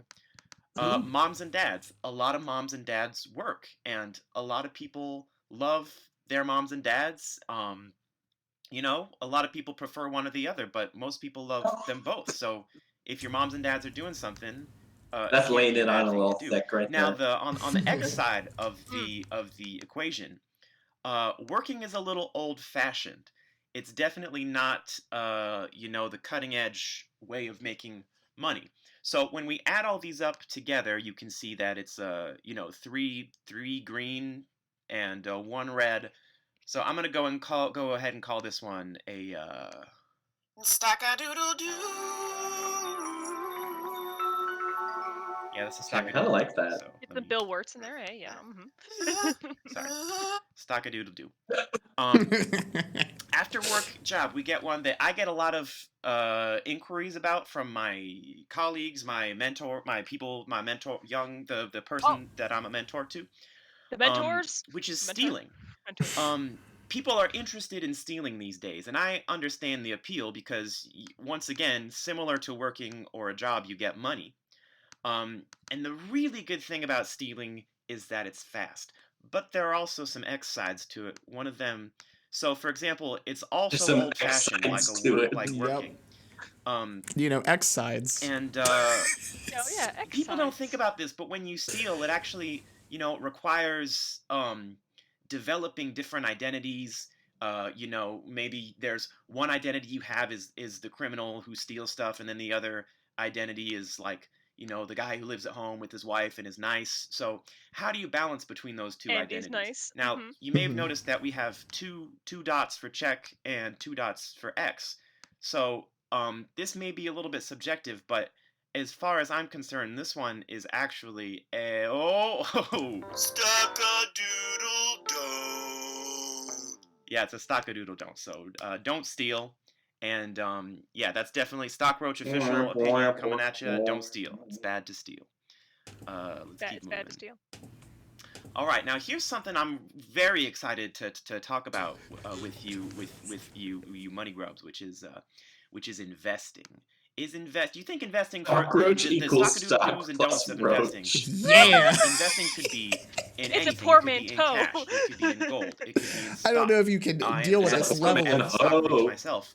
I don't know if you could deal with this level of wordplay I'm on, guys. Stockroach equals stock plus roach. On a whole nother level, man. A whole other level. Watch YouTube to learn. I'm obviously a fan of stock. Invest in inventions. You could do it in digital. You could do it in traditional. The biggest thing about investing is that, Yes. unlike our other options, it is not old-fashioned. Investing is new-fashioned. Investing is also the future. I think as the years grow New to fashion. a higher Yes. number, 100%. I think we're going to have more investing, not less. Some people say less. I definitely say more. And most importantly, the stock roach, emphasis on the stock. So obviously, stock is in the name, so it's a good thing. One of the big cons, one of the big X's is that it's difficult. It is difficult to invest. And you might even have to go on YouTube and watch some videos to learn how to do it. But luckily, there is a great channel. There's a lot of great channels for learning how to invest. Stockroach is just one of them. But if you want to try other channels and then come on back to Stockroach, that's fine. It's a big world. So investing is definitely a Oh. Stockadoodle-doo. Yeah, it was a Stockadoodle-doo for sure. Sorry. After investing, the next one. I love this idea. Starting a YouTube channel. What are the good things? Well, number one, real big thing is that if you do it super well, you could get over 62 views in just three. Shoot. Oh, we got some editing going on here. In just 3 nights, which is what we did. Thank you all so much again. YouTube channel is also a great personal project. YouTube channel is also fun. Now, some of the negative sides are that there will be a lot of competition because there are hundreds, maybe thousands of people using YouTube. One of your competitions will actually be against Stockroach. So just because you're a fan of the channel, it doesn't You wanna mean that come I'm up not going to against bring me, my A the game in Stockroach? my competition for viewership with you. Me? So even though it's kind of an uphill battle for You you, wanna go I'm against going to say this one is a the big, big Stockroach? Stock-a-doodle-doo. It's a Stock-a-doodle-doo. Definitely a big fan of starting a YouTube channel.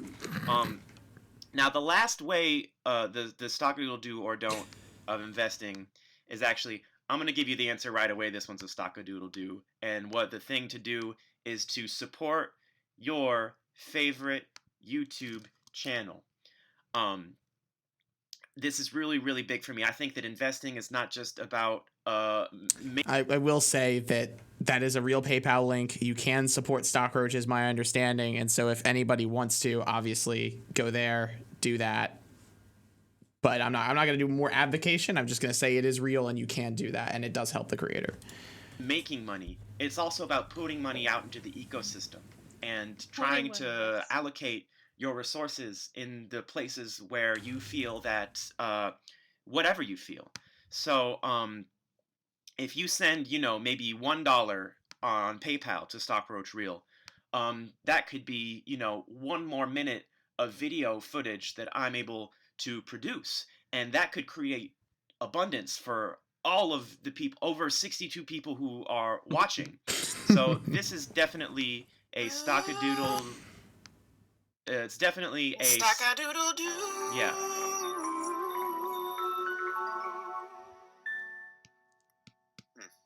It's definitely a Stockadoodle-doo. All right, that's episode 2. Nice. So thoughts on the second episode of Stockroach? They do get shorter, by the way. There are a bunch of like 3-minute uploads later, but the first arc is like a bunch of 10 minutes uploads. Morgan had some interesting theories in the little chat that I think we should talk about. That his dad was embezzling, and that's why like he's talking about stealing. I was just basing it was because of like talking about his dad and such, and Trombooner. At some point, I will say the dreaded how you mispronounce his name. Yes, tromboner, the thing I keep saying at some point. so often. But it's like, so he's talking about like, his dad, like the different identities and stealing and different things, and like, you're home with your wife, and then like he's not nice actually. I'm like, yeah, he's a stockbroker who was embezzling and that got arrested. Like, made total sense to me. It makes sense also the way that kids, construct their identities. I think a lot, even though I didn't like my dad, and I still, have problems with him a lot, like I was still trying to align myself in the sense of like being a tech person, So there's some truth to that idea. Yeah, like my dad's a computer engineering manager man. And so I was always like, we got so much technology and all that kind of stuff, and I owe that to him because that's what dad did. So yeah. But yeah. Yeah, it's a really big expansion on the previous things. I think this episode obviously kicks into the same kind of stuff that by the way, we're only covering 5 episodes of the YouTube stuff today. So if you're like, holy shit, we've been here for almost, an hour and a half. We've only gotten through 2 episodes. It's like, yeah, there's only 5 to go. Or 2, there's only 3 to go. My bad. But I mean, he's clearly very happy about his success. I think that's great. It's cool to see, that sort of thing popping into the video creation, but it also creates this kind of interesting circle where now the thing is I think there are ARGs that their primary interest isn't necessarily in like, this is not a game. Obviously this ARG does some of that, but it's constantly subverting itself like every damn 5 minutes. And I find that really interesting because it doesn't seem to gel with that kind of aesthetic notion that the game should be, this seamless experience of an altered world, It also doesn't present to the viewer any suggestion that the world the Stockroach is in is different from ours, which is not normal for an ARG. It's certainly not how I write them. There is no conspiracy, otherworldly events, or anything like that. Yeah. flat circle, which is not really, but you know what I mean. Time is a Well, flat time circle. is a flat circle. Yeah. No, it's a really interesting piece, and I love. He is actually a phenomenal musician. Like, that's the other thing. Is like, my God, the guy can sing. Even if he chooses the most amazing intro song of all time ever. Well, there's a lot of evidence that he can sing. There's also a lot of evidence that he's very good at faking it being bad. Yes. Which is very hard when you can sing really well to be like, I was I'm gonna going to say, sing when you learn terribly. the rules, you learn to break the rules. Yeah, I know also to bring David's expertises in here, although I guess you're wrapped up in this all the time, Morgan, because you're the person who's doing the YouTube stuff. So when he says starting a YouTube channel and going through all this stuff, you probably have a pretty good idea of the kind of challenges it's critiquing. But David, you're doing this whole thing for the PhD on like Orientalism in queer media, and I can't help but look at this and go, my God, here's somebody who's struggling to find their identity, and they've wrapped it up in making a theme song from, it sounds like an anime intro. Yeah. Yeah. It's this strange, I don't know. Because like, in a way, the obsession with like Japanese media is seen as an other sexuality just in general, even if it's like a heterosexual kind of way, because the way that gender and sexuality are expressed in Japanese media is just different than in the United States, both in terms of tropes and then in terms of narrative. And so it's like there's this weird thing, and I'm not exactly like 100% sure on the arguments and everything that I'm going to be making in my dissertation that's due 4 years from now, but there is this interesting way in which even like a man consuming or dreaming about or creating these, Japanese characters and these kind of things where it's like it is outside of the bounds. It both is and isn't within the bounds of what a masculinity and a masculine heteronormativity is in the United States. And so you have this weird layering of sexual expectations of the U.S. people in the United States, right? Especially young men, and young women, and in this case, in Japan particularly, right? The transgender character is more of like a androgyny rather than like a transness to it, which again has whole other layers to it that I'm not going to get into right now. But it's just kind of this weird mix where you have he's obviously kind of like, it doesn't seem like he has many friends or that he knows people really all that well, right? And so like he's not the confident alpha male that we come to expect for men in the United States, and that itself has this weird pairing with this Orientalist sexualization of women from Japanese media. But then you also have that whole layer of just like sexism in Japan just functions in that way. So you have this, again, I'm not sure exactly what I would argue about it, but at the very least right now I'm just saying there's this weird layering where the national discussions of what sex and sexuality and gender are so different across these two countries that have a long history together, that when you have international flows of media going in from and into and out of each of these countries, even heteronormativity is different between the two countries. And so like then you have like then what's queer, if queer is anti-normative, which we can also argue, and I would argue isn't really what it is, but anyway. Right.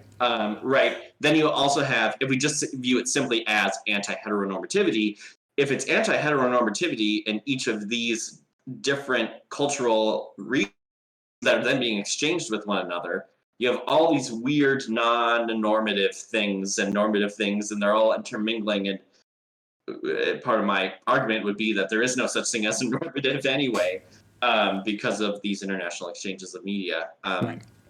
sorry, I got into a very big tangent there. Not about but Stockroach. it will But, become yeah. more and more relevant because, as Mediocre points out, one, I mean, obviously Mediocre's comment about it being a coming of age story in a lot of ways. It does kind of have a Bildungsroman structure to it, and I can talk about that later as we go in. But the other thing that is interesting is that we get into points with Stockroach where he's not just drawing, women anymore, and he's not just searching these things. He's drawing men kissing and women kissing each other, not men and women, like he's drawing gay couples. And so there's this moment where you're like, oh, okay, well, this isn't being said out loud in the ARG, but he's clearly thinking about, well, what the hell is my sexuality on top of all of this, which is, I think, at least from my perspective, as a person in the world, not as like a scholar, that sometimes is where I think other cultures' media can become kind of interesting as a springboard. Like I find Therion's sense of style and Octopath Traveler very, very interesting because it helps me find a way that I might want to express my queerness. But that's not really how that was built, and it's not really the cultural meaning of that in Japan. It's just the thing that I am looking at and saying, oh man, I really like, cloaks, and I wonder if I can pull that off, Yeah, and I think what we'll probably eventually see here, what I'm guessing, and then what I'm researching on my own, right, is that there is, because in a game series like Pokemon or like even Persona 5, even though there are potentially queer people, there's no outright queer man, right? It's like there is no character that people can identify as and sexuality wise. So then people then create their own characters with those sexualities to put in these games, sometimes literally like crafting a new version of the game. Mm-hmm. Right. Yeah. And so it's all, a different way of kind of negotiating your own identity in relation to the cultural products that you consume. Yeah, and there's also And how groups of people, build around that. I also think a lot of the coming of age stuff that we're seeing, like when he's talking about jobs and that kind of stuff, it's definitely a what do I want to do with my life sort of Mm-hmm. question. Because someone I think Mediocre pointed out, like trying to figure out everything. It's like yeah, pretty much. Also Trombooner talking about his understanding of what adults are is quite like he doesn't know what adults are. He doesn't know what Oh adults yeah. do. He doesn't know what jobs are. Like, does he want a job?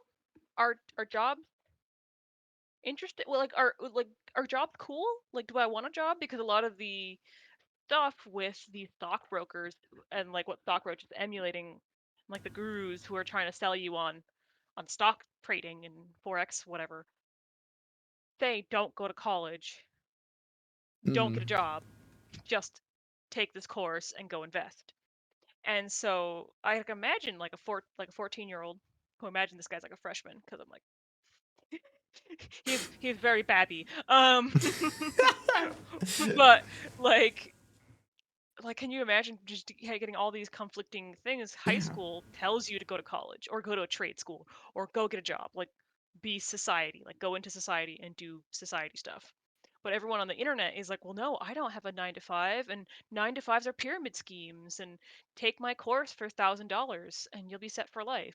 So it's Yeah. like you can imagine a kid in that time not knowing what to do. It's like, well, what jobs? Like, Yeah, do I not want one? having and ostensibly not really having a dad to talk about that sort of stuff with and springboard things off of, and his mom and is mixed up, and we don't really know what his relationship is with her at this point. It really is and I hesitated to say this initially, but it really is a late capitalist ARG. Like it really could not exist in another kind of period economically and makes sense. But these sorts of issues, which, I think previously were the things that people were like, oh my God, the millennials who just got out of college in 2012 or something, back with Occupy and all that. Now it's, oh my God, these teenagers. And it's like, that's kind of terrifying that it's trickled down that far. But I Well, mean, it pops up in my classes, so yeah, and what can I especially say? like I don't know, like you get so many people talking about like a lot of the YouTube people I watch who critique other YouTubers are like, you have to understand what your audience is. It doesn't matter if YouTube says you can't be on the site if you're under 13. Yeah. They're there. the internet is full of under 13-year-olds Oh and yeah. tweeners and 15-year-olds and stuff. Just because you don't see them doesn't mean you're not having an effect on them. So it's like you have to be so careful about what you say on the internet because there's kids who are going to take it to heart. But then again, it's like the internet's supposed to be for adults and all that kind of stuff. So it's always that balancing act of how we're messing up our the next generation. Yeah, I mean, just the fact that 14-year-olds are feeling inspired to create their own videos about investing in the stock market when they have no disposable income themselves to go get a McChicken. Yeah. Like it's very informed and part of that lineage of media that comes after the 2008 market crash. Mm-hmm. Like the housing crisis and all that stuff.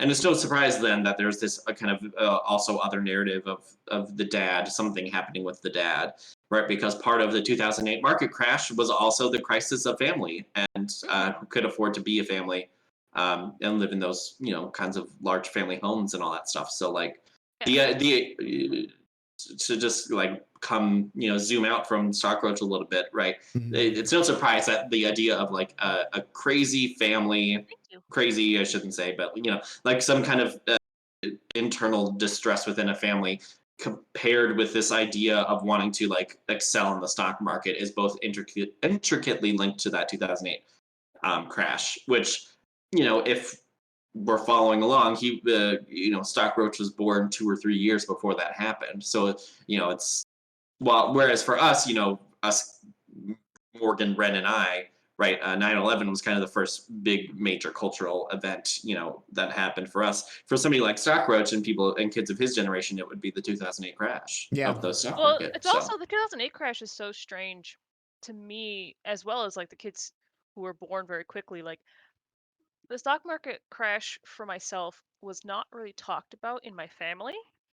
It was mentioned, and I knew that there was issues with my dad's like 401k getting destroyed. Like I knew that that was happening, and I knew they were having issues maybe with some mortgage interests and stuff. But it was very much kept away from us. And I think in America, it's very common for parents to keep financial issues and like marital issues away from kids. So like someone like Stockroach growing up, he wouldn't like a 4-year-old and the Great Recession. I can imagine in America with the cultural understandings that I have. Sorry, my cat is hanging out with me. no worries. That he wouldn't understand what had gone wrong.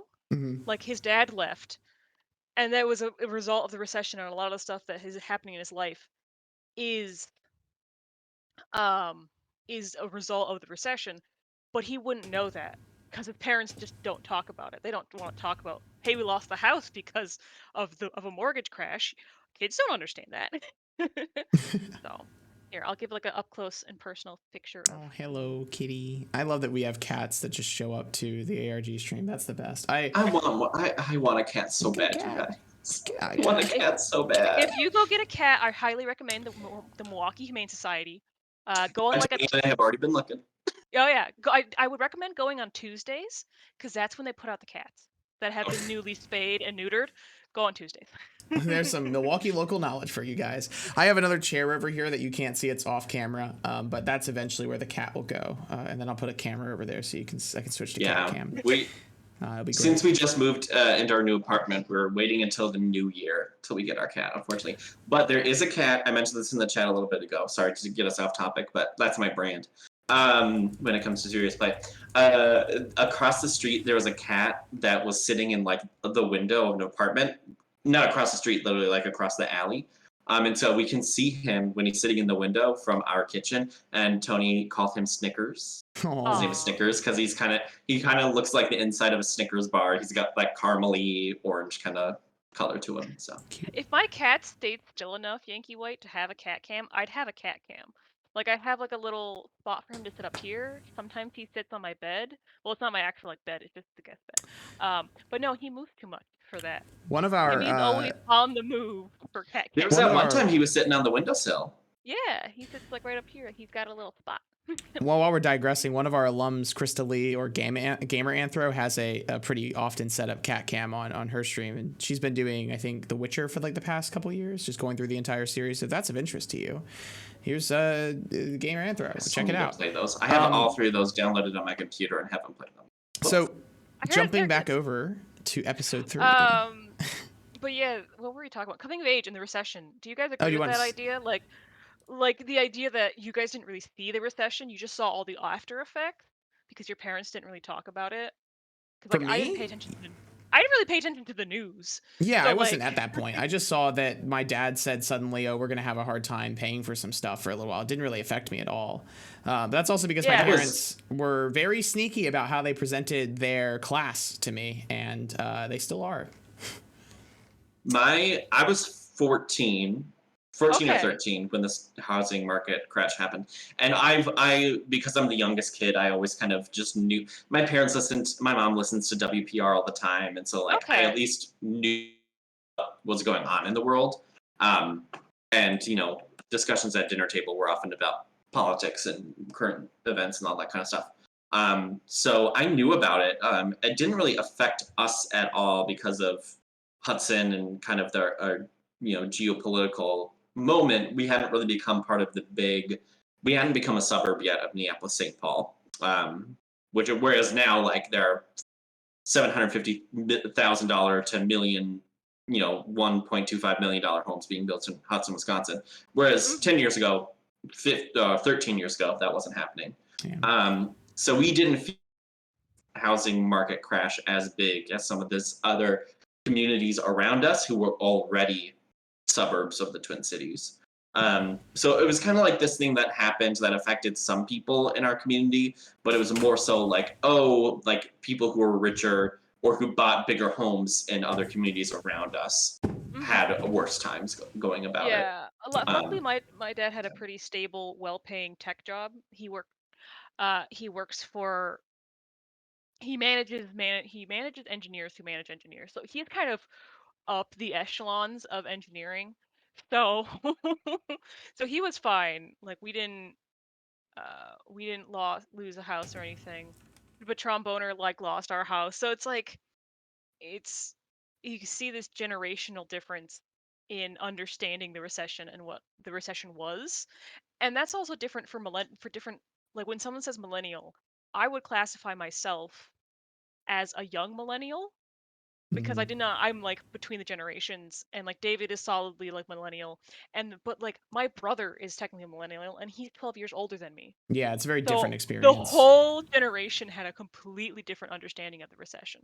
Yeah, and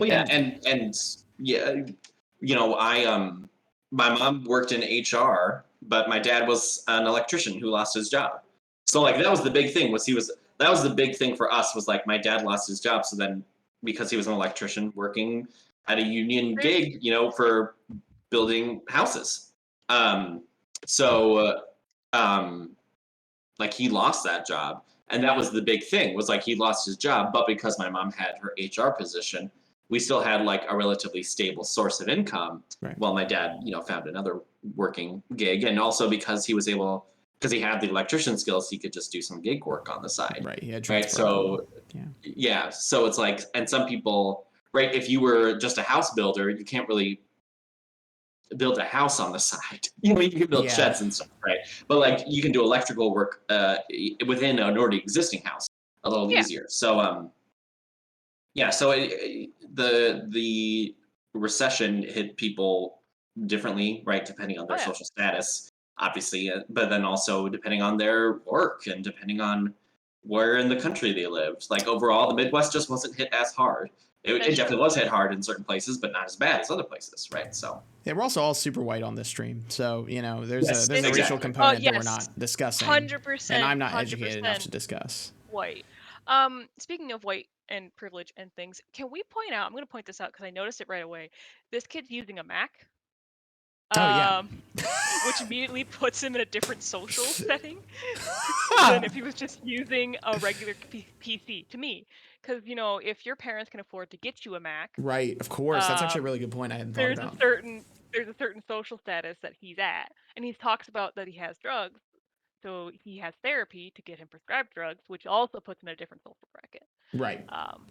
And piano lessons and all that kind of stuff. So it's pointing very much to pointing a lot to the social ranking of our Stockroach friend here.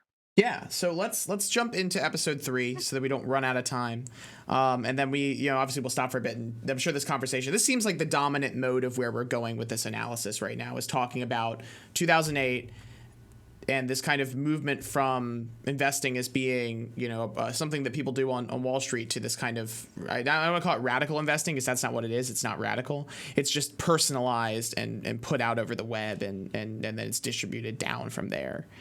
Which is interesting in its own right.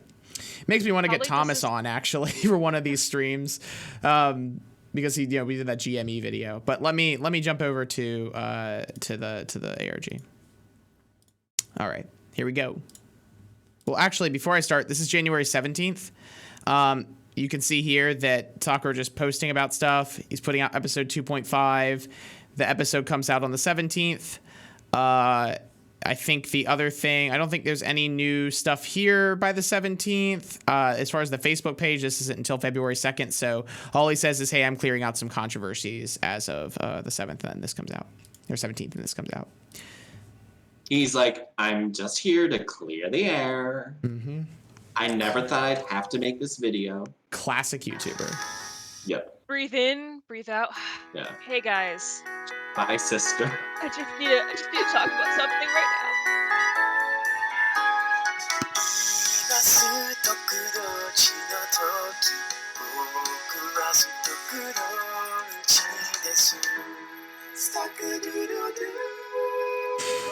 I love it.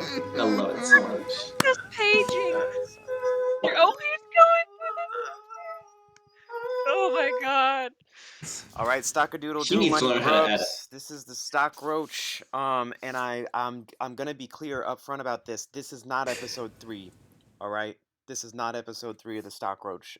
So this channel has kind of been taken off lately. So I was thinking that before I get to episode 3, I wanted to take a minute to clear up some controversies that have arisen over the course of episode. All right, pausing quickly so you can read this. Dear Diary, when I was little, I would have the same dream. We don't really know what that is about. Do you think Ashley would like Champ and Champ is his dog? Just Yeah, so you that's know. what I was thinking. Yeah, Okay. 4 sit-ups. He's trying to work out. Yesterday he didn't do relatable. his sit-ups though. Do you Yeah. see he doesn't have a little check mark by the 5 sit-ups? Yeah, he's still got a. Well, everything says yesterday, so maybe that's today. I guess to say yesterday, but yeah, I don't know. If I ever get stung by a bee, I hope I never get stung by a bee. Relatable. And then the stuff from last episode where it says outline that essay and all that. I remember getting stung by a bee, but I hadn't been stung by a bee in like a year. So I called my mom and I'm like, Mom, what do I do when I get stung by a bee? And she's like, What do you mean? I'm like, And she's like, Are you allergic? I'm like, No. I don't know what to do. And he's like, Oh, just clean it and you'll be fine. I'm like, Oh, okay. Yeah, they suck though. I hate bees. Ew, they're awful. They make me scared. Actually, it was a wasp. Oh, it's even worse. Although wasps can bite too, and it's just as bad. Anyway, the Stockroach. Episodes 1 Stockroach. through 2. And just to reiterate, this is not episode 3. Episode 3 is on the schedule to be filmed on location very soon. This is not episode 3. MLK this is theme. just Oh my addressing God. some For controversies. MLK New Year's Day, right? Yeah. The first controversy that's coming up in the comments regarding what people are saying is a lot of people have said, did I draw the Stockroach logo myself? And that is in reference to the Stockroach desktop logo.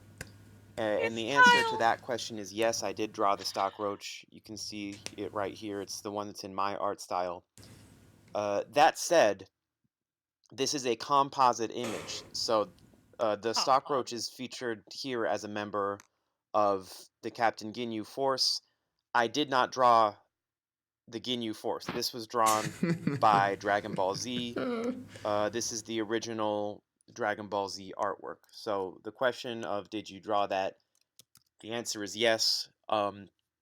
Related question that's probably coming up next would be, can you draw the Captain Ginyu Force?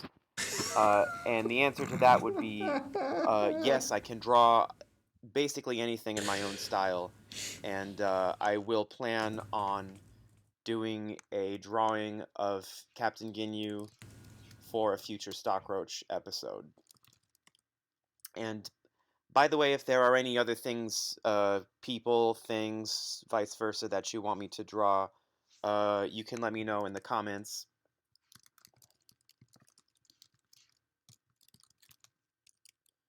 And I'll stay on top of that. The next controversy is a lot of people have said, like,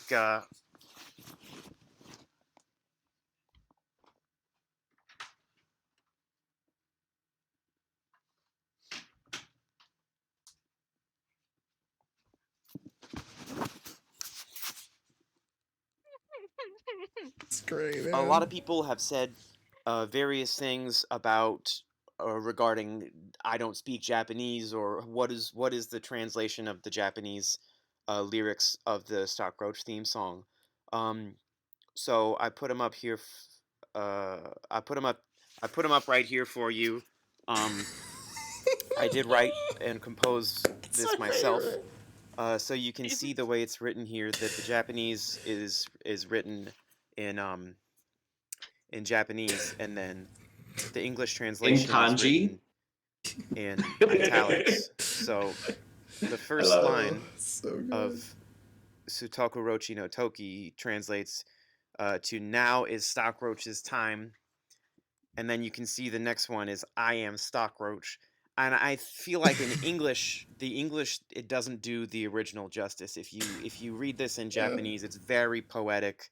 You know, So poetic. I put it Toki, in Google Translate Rochi, myself. there's a rhyme. Oh my god. And aside from that, there is a beauty inherent in these words. Here, pause it for a And second. if you don't speak Yeah, Japanese, sure. You could tell this is copy and pasted because some of this is bolded and then some of it's not. Yep. Don't you love? And Sorry, go ahead, David. no, I was gonna say I hate to do this. I gotta head out for a couple minutes and I'll be back. Okay, David, that's all right. Okay, thank you. I also like to ask a question of how fluid his like click and like highlighting stuff, because he's on a trackpad Yeah. on a Mac. Yeah. the you can hear him because the Foley is like you can hear him click the trackpad, Yeah. but it's like, well, but also you have to click and then like do this awkward dragging motion. That's the only inaccuracy I see. It's totally inaccurate throughout the whole thing. You can't. I mean, maybe he's just really good with a trackpad. I mean, you never know. Maybe. I mean, maybe. I love the fucking "Now is Stockroach's time, I am Stockroach." It's like the funniest thing to me in the goddamn world, that all it is "I am Stockroach." Do you just walk up to Amberly and be like, "Now is Wren's time. I am Wren." I am Wren. Okay? Yes, absolutely. Amberly is very tired of hearing me going, "Now is Wren's time. I am Wren." I don't try to sing it, but you know, you get like whenever the theme comes on, you're like, I could sing that, but you can't sing that. You can't do it. It's just gotta be flat. It's gotta be chortle. When you're playing like Magic or like a board game and it's your turn, you say, now it's Wren's time. I am Wren. Yeah, every time. Now it's Morgan's time. It is Morgan. Stockroach around the table. Stockroach I am. forever. All right. I gotta say, stop sleeping on this. I think it's one of the big investments you could make right now is probably in Japan. And a lot of great stuff is coming soon from that part of the world. I wanted to put a dash. By T.S. Roach. Yeah. By T.S. Roach. There we go. See, his series play Written, covers the closed, stuff. and translated. God. Oh. Oh, all right. Let's see if we can get that. Hold on. It's just gonna be a pain. This is the classic ARG conundrum of trying to pause the YouTube video at the right moment. Just slow it down. That's a good idea. I can just also just. There we go. Got it. There you go. Yeah. Do Friday. In my opinion, Ethan Frome has always been one of my FMV favorite books we have read for school. I like it because it's dark and because it really makes you think. But this essay is not going to be about that. I think about how good, oh, I didn't say it, how good Ethan Frome is as a book. It's going to be about what I know about literary techniques such as diction imagery and syntax that the author, Ethan Frome, he's not the author, is he? No. Uses to make this book not just a good book, but a great book with an important moral to think about. The moral is true love. And the EO diction imagery and syntax, the author Ethan Frome teaches us that true love is not such a reason to live, but also a reason to die. Sorry. I had to read the Oh, typos. it's great. What is true love? Is it a feeling? Everyone, high school or older, has felt true love. Diction, imagery, and syntax helps us remember what it's like to be in true love. Oh, it's so good. I want to know what he thinks diction imagery is. Is he trying to say dictionary? I think he's trying to say diction, comma, imagery, comma, syntax. Like as three different things.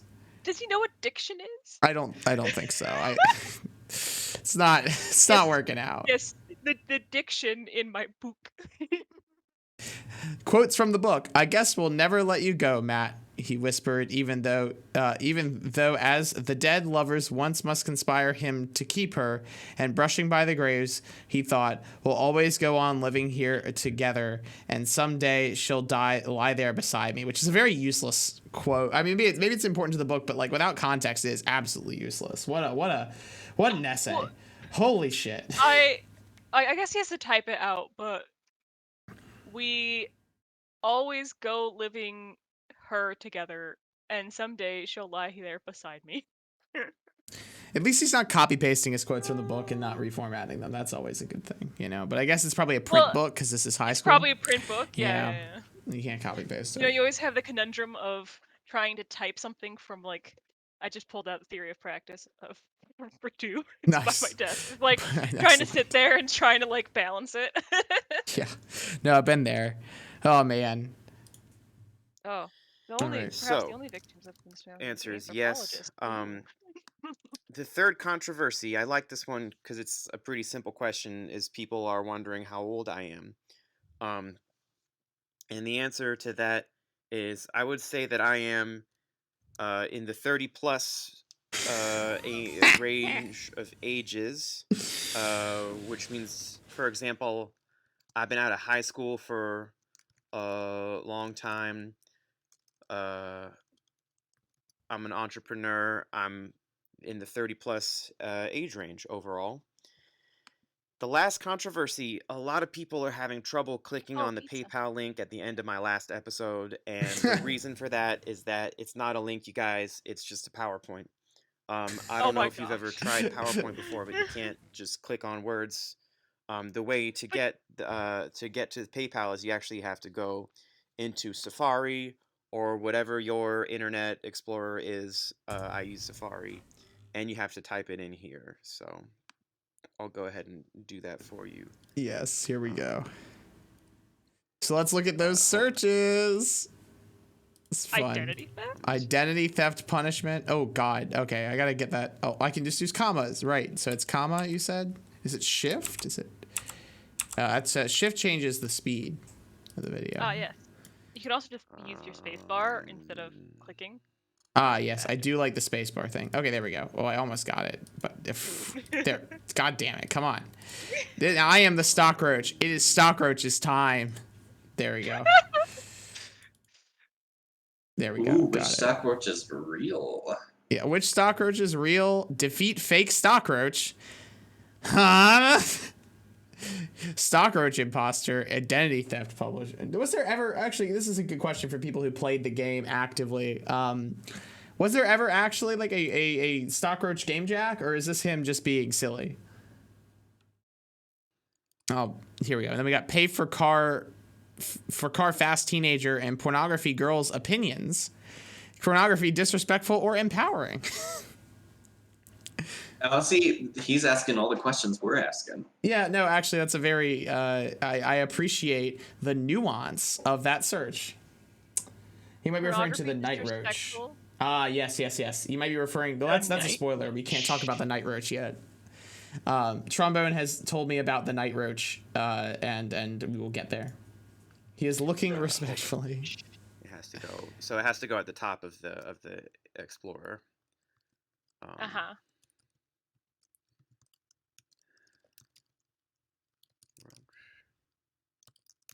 Real. There we go. So it's typed in now. It's typed into the Explorer, which means that all you actually have to do is push enter and it'll take you there. So I'm not even going to close this. I'm just going to minimize it. So it's still open. All you have to do is push enter on your Internet Explorer, and that should take you there. All right, that's all the controversies that I have today to clear up. I love that he has no idea that his desktop is not also your desktop. So there's more shit. Two professors just going, "Can you see this? No, I can't see this. Why can't you see this? I can see it. It's not shared." Dragon Ball Z2, the sequel. The sequel treatment. Sequel is already a thing. Oh my god, I hate him. He's so good. We got a haiku for Ashley. We got free writing about dad. There's the dad again. Dad's back. Dad's back. And then romance novel, not erotic. Not erotic. Not erotic. Now, he's in Stockton, California. Yeah. Maps. Now we know where he is. Yeah. He's incredibly good at doxing himself. That's right. More all right, like dox roach. My friends, I'll see you next time. I love the vocal.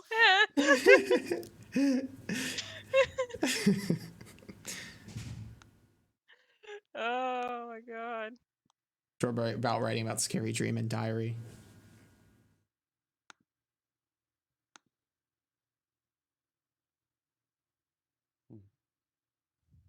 Scary dream. Mm-hmm. So here we go.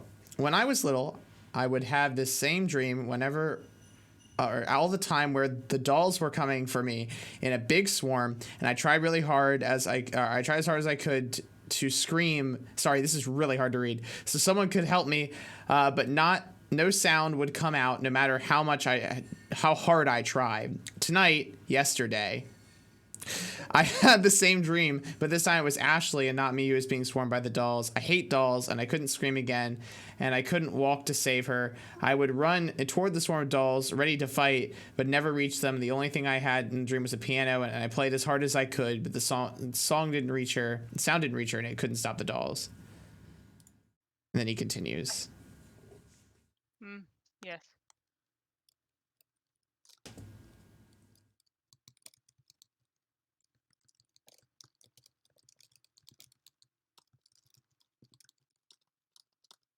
Oh, poor guy. Mm-hmm. Aww.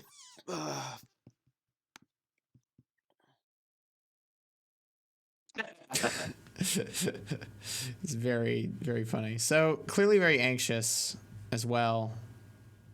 Has problems with feeling like his work doesn't matter. That's relatable and bad for him. It sucks. Yeah, it's that's the controversies. Do you feel like you've cleared up all your Stockroach controversies? I didn't know there was any. You know, it's like when People Magazine comes up with fake beefs between celebrities. Did you know the Queen said this to Meghan Markle? This is why she left. Mm-hmm. That's all. Actually, no, that's more Inquirer. I'm sorry. That's more Inquirer, not the People. It is like very. I don't know. I mean, obviously, it's very like all of this is balancing this like his persona versus his actual presence and us seeing that backdoor. I think the dream is probably the most interesting thing there. Obviously, his analysis of Ethan Frome is also way more telling. You missed that part, David, but he's like Ethan Frome is about true love. That's his take. You missed my beautiful reading of his thing because I read all the typos. We'll make it a highlight. Oh God. We'll have you put it on the Also, Twitter. you Love conquers all. you didn't even catch that I went "True love," like Princess Bride, True like "True love. love True love. brings us together today." God. It's Oh. clear that his problems. I think really this opening arc is like laying out, well, here's the problem. Here's the plot. The plot is, hey, this kid doesn't have any self-confidence, is suffering from a lot of mental problems, is coming from a broken family, and is trying to find his identity and negotiate it online. Which is not like Oh yeah. revolutionary, but the revolutionary thing about this is that it's being demonstrated through this bizarre amalgamation of both tech literacy and extreme lack of tech literacy. I was gonna It's say what tech really- literacy. It's kind of it's showing off. Oh my god, that's fantastic, D Kitty. I should have done that. My husband and I absolutely love Princess Bride. We should have done that. But instead we just had like a nice ceremony done by my brother's dad's wife. I think you've recognized the second best comment there, because Groovy Lobster said maybe he'll do Ethan from the sequel next, and that's incredible. I did miss a good comment. This kind of forces you to confront the demons of the internet, because you are like a lot of like there's a controversy a while back that there was a YouTuber that people thought had been trafficked and was like forced to do videos. Oh yeah, people yeah. I Yeah, remember and this. so people were watching her going like, do we get her help? Do we like she looks like she's under duress? Like what do we do? But they were still watching and like Right. feeding into her abuse what they thought, if they are, having abuse and such. So it's like it really confronts the demon of watching train wrecks happen, but it's like that's what we're doing. We're watching a train wreck, someone trying to find mucking through their identity and leaving this scar on the internet for him to come back to, going, oh, why did I do that when I was 14? But it's like it's very confronting of this is what is happening, Mm-hmm. and you yourself are doing it. You're like, oh, I'm kind of uncomfortable because I'm seeing this kid's, his diary entries, his Yeah. understanding of his father. Like you're watching him discover his identity, and it's very uncomfortable. You're just you're like, It's very I'm laughing at voyeuristic for the you. viewer. Yeah, Yeah. it's like you're Yes. laughing at his typos and stuff, but then you're like, but should I be?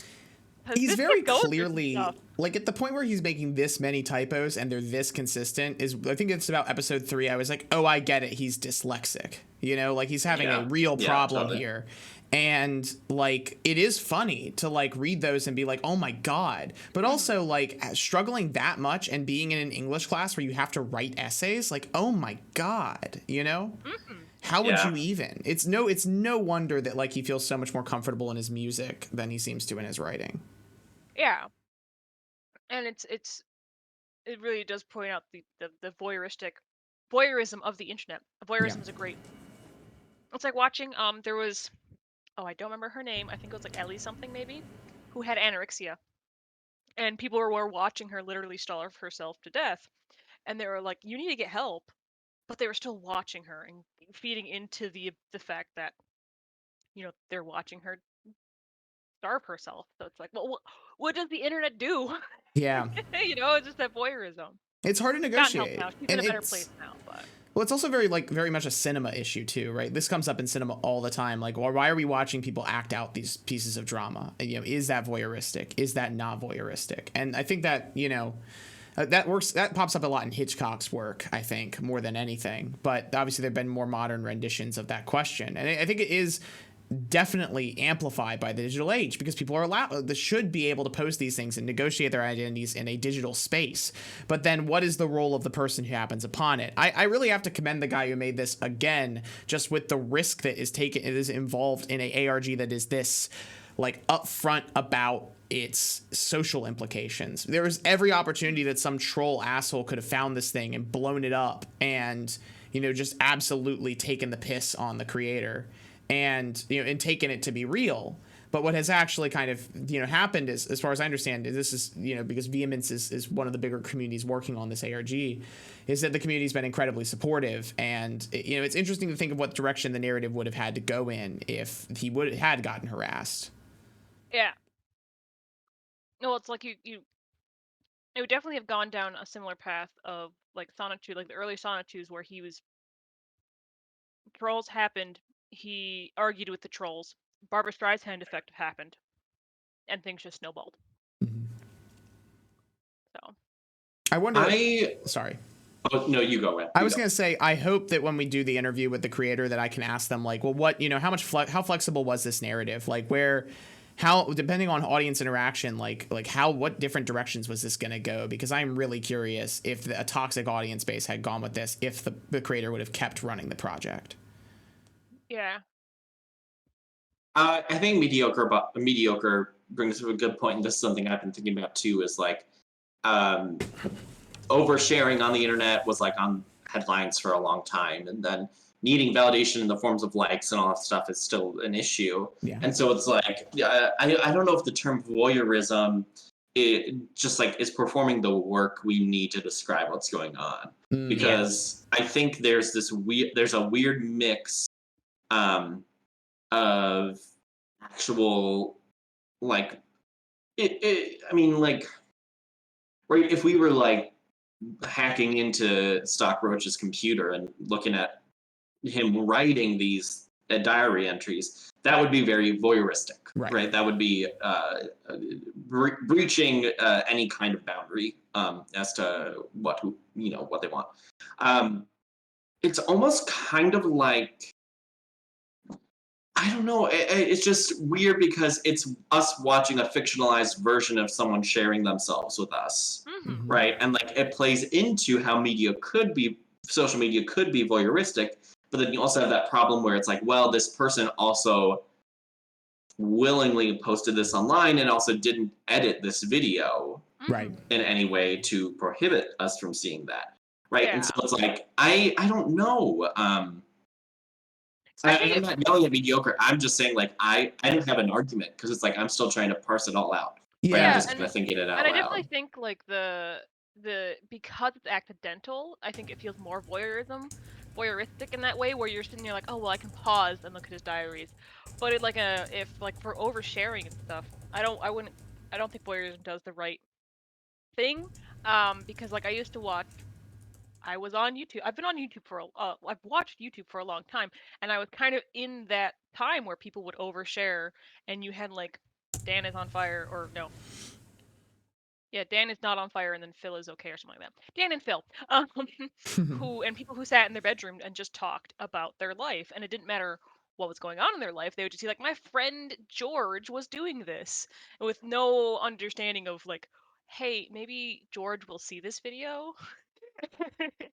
And maybe Dan and Phil didn't do that, but I know like there was people that I watched who did that, and you're like, maybe this is too much. Maybe there's too much oversharing, and you definitely saw a scale back of oversharing on the internet, where they go, yeah, I'm sorry, like I would call people out, and they would see the video and they'd get pissed at me, so I'm keeping them anonymous because I don't. Doxing became a thing. Yeah. It was not a thing, and then it became a thing. Or So it kind of shows. didn't.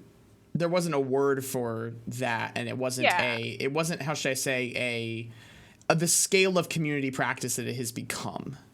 Yeah. Yeah. And it wasn't necessarily seen, I don't think it was necessarily seen, it was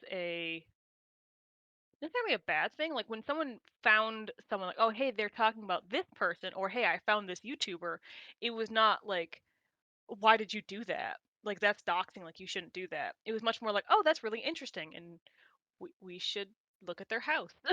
Like it wasn't seen as a bad thing until like it became, the issues of stalking became problematic for a lot of bigger YouTubers. Yeah. And YouTube I- got big. Yeah, I kind of like the idea of like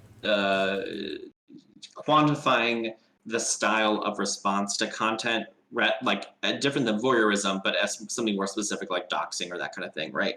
I think because of the voyeuristic thing, voyeurism tends to take the part of the appeal of voyeurism is you're taking the agency away from the thing you're looking at, right? And that's just, and in social media context, that's just not the by posting something that the thing you're looking at is creating something, right? And so like by just calling it voyeurism, I think you do take some of the agency away of the act of posting and the act of sharing. Right. So like being more specific in terms of like, is this a doxing kind of thing? Is this something where something else is happening, right? And being more specific and clarifying what that might be, I think is a little, it's just more handy in terms of really digging into what this kind of situation is. You're absolutely right. And I think that's the problem I've always had with cinema as voyeurism or these kinds of comments, because it's mediated. Like at the end of the day, I'm going into the movie, I'm sitting down and I'm watching a fucking movie. So like how voyeuristic, how much can you look at the audience and go, well, this is voyeuristic. You're a voyeur, when I bought a ticket to a fucking film and you were the person who shot that damn film and you're showing it to me, you know? I'm not buying a snuff film off the black market, you know? It's not that kind of arrangement. I agree there's nuance to this, especially in like a transmediated work. But like, my God, I mean, and I'm happy if we spend the next 4 episodes of this trying to unpack that. But like, I also don't really necessarily know exactly where to go with that argument, because I feel like voyeurism is also like a word that is really baked into our media crit culture. I don't like that term in general, because like a film is beyond, you know, extreme examples of, like you said, like snuff films or you know, unsuspecting people being filmed, right? Beyond that, like your typical Hollywood or art house film you're going to go see is going to be purposely constructed for an audience to see, right? It's part of the network of media that somebody creates that film for people to see. So like, I agree, like that term voyeurism just doesn't apply to film, because even if it's like the film itself can set up an idea of voyeurism within the narrative or within, you know, its imagery, the idea that the audience watching the constructed media made for the audience, right? Somehow that is voyeuristic. I think, like you mentioned, right, that just doesn't hold water. And like media studies has basically, because the media studies part of film studies has basically been like that. That's really dumb for the past, you know, 30 years ago or whatever. That's good. That's good. I need to get my ass up to date then. Well, right, like the whole like networks of culture and that kind of thing too, right? It's like the idea of voyeurism puts completely everything in the hands of the audience, at least in like the traditional film studies sense of the term. I think, sorry, this is showing us when we see the very first video. I'm just reading Circle Hunter and Mediocres. So naive that he's showing us. And I will say there is Mediocre mentioned something like it's an ARG, and it's weird because like part of the point of the genre of an ARG is to find details and points of like connection between all of these disparate elements, because it's a transmedia storytelling narrative, right? Like it's something where you're supposed to, as the audience, the basic genre of it. Of course, people can mess with this part, which we can talk about. But the basic genre of it is supposed to be finding all these disparate elements and connecting them together to weave one story, generally. Right? And so you have this weird thing where on a meta-narrative level, in terms of engaging with the genre of an ARG, you're supposed to be doing this, and the text basically calls out to you to do it. Right? Like, the reason why there are these little slips and bumps and all these weird mishaps where he clicks on the wrong thing, right, or he plays the wrong video, is because that's what the ARG genre does in order to communicate content to people. Yeah, and I think that's very meta. Like, you have to make the game part of the game. Yeah, sorry. Yeah, but then like Mediocre saying, like, it's also a breach of privacy on the base level of engaging with the character. But that's also not base level, because then it's like it's a kind of like another layer almost, where like you're engaging with the game, but engaging with the person. And there are films that do this really well, which I think we could talk about, you know, with voyeurism. Movies and games and other kinds of things that do this really well too, where it's like at a meta level where you're engaging with a genre, it totally makes sense that you would watch this thing, but then it also questions the morality of watching, which I think is what this is doing. And we long question. Definitely. The trombone brings up another game that I'm playing right now with vehemence called Ree's Rapture. And I don't want to get into that, because that fucking game, one, deserves 16 content warnings before we even talk about it. But two, it's the closest, it's not the closest thing I've seen from to a snuff film as an ARG, but it is definitely getting to the place that things like My Dad's Tapes or the Wyoming incident have gone. And those ARGs are a different question when it comes to like, well, what the hell, like, how do I diagnose, for context for you two, it is an ARG that makes the main character trying to psychologically analyze you and other players constantly a part of the game narrative and story. And also there's a girl who's been kidnapped at the center of it. So it is a very different beast from something that is this upfront and sincere, you know? Yeah. And so when you're talking about something like voyeurism or the Gothic and the connections between those sorts of things in the context of, you know, a red room on the deep web, it's very different than talking about it in the context of some guy who's pretending to be a stockbroker, you know? Like all these things, the thing about if we can communicate one thing about academic concepts in general, they are useful until they're not. They are tools for understanding things, and at some point, they pretty much all break down. So if we go and say, well, you know, voyeurism might make sense here, this is mostly for the audience, I know you two know this, but like, voyeurism doesn't make sense here, but it makes sense plug and play here, you know, that's different. There are a few academic concepts that I just don't think fit anywhere, but that's, you know, that's why we write papers about other papers and discuss this stuff. So, you know, when and a lot of papers are like, I see you use voyeurism over here. Let me take 20 pages to explain to you that me doesn't attempting work. to apply it over here and why it doesn't work. Like a lot of the papers are like, I see Bourdieu and raise him something that doesn't work with Bourdieu. Right. And also like, to point out again, just to bring this shit up, transmedia, immersive media, ARGs, like, not that I need to say this, but I'm just going to point out these are, you know, different things and they have some different subcontexts. So, you know, developing a language of talking about observation that works for a transmediated works might not be the same as a language that works for ARGs, mainly because every transmediated work isn't participatory in the same way that ARGs are. Certainly transmedia gives some sort of, leans into what we call ergodic lit, which is lit that takes a certain amount of work to navigate. Although wasn't Stockroach was writing an ergodic lit piece, right? This is essentially, this is definitely yes, the lovely thing that will become the novel, absolutely. But yeah, I mean, you know, so what I'm trying to say is that based on the context of that work, though, as far as navigating a piece goes, then we can diagnose, like, well, what is the role of the reader? And then from there, you know, what is voyeurism or what isn't voyeurism or what could be used in a different context to decide that role. I love this conversation. We should continue onwards. Yes, we should. This is me our trying to break down stuff for the audience who might not have read a bunch of fucking cybertext theory. We got 18 minutes. We have 2 more things to watch. Yes, so we'll probably go a little over, but not much. Let's do the episode. Let's do episode 4, and then the last episode's only 4 minutes long, which is much better. Oh, good. Here we go. About... All right, what's up, Moneygrubs? This is Stockroach. Oh, also, before we get super started here, you know, there's some tweets I will quickly point out. Brand new video, first few, and then for a couple of minutes, him trying to be, you know, happy with himself, and then he gets over to episode 3. The drawings start popping up, right? These 2 drawings are within this part of the arc. This one is within a different part. So you'll see here, you know, the captain. I can't remember what the team is called. I'm not a Dragon Ball fan, but you know. Yeah, Ginyu Force. The Ginyu Force with the Stockroach. And then here, Champion Champernius, Magic Dog of Magisteria, also popping up again, right? And Champ, of course, being his dog. You see those 2 pictures appearing here. And then this stuff is all part of the next arc, so we'll get to that. Cool. Yes.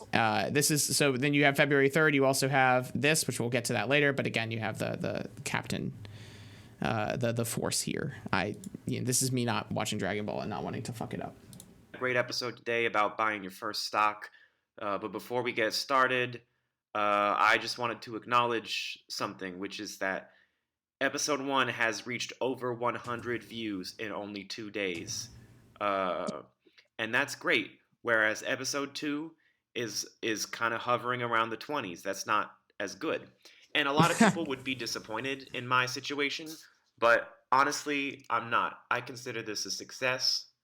I consider myself happy about what's happening because I think that failure is actually a kind of success.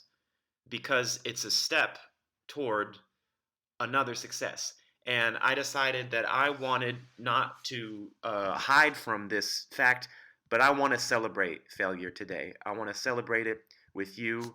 I want to share this failure with all of you money grubs.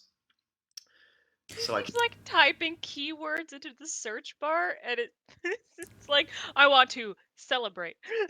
It's fantastic. Ironically, he has a really good idea of how to do tags. And actually, like, my thought is the reason that this video didn't perform as well as the Cash Money one are two things. One, that tends to be the way with ARGs. The first episode, the Trailhead always does better than literally anything else.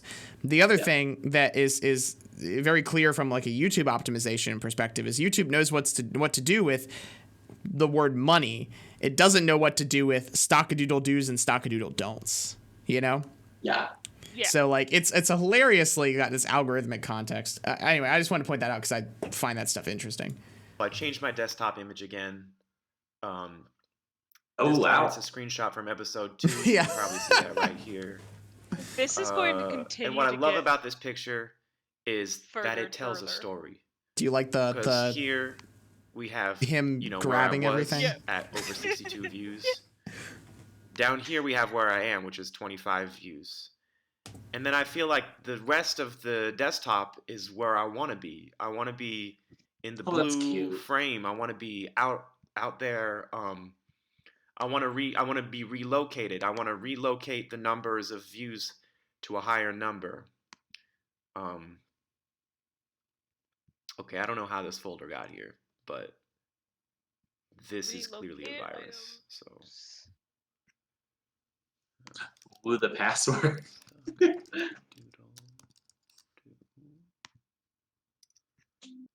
all right, that'll get rid of that.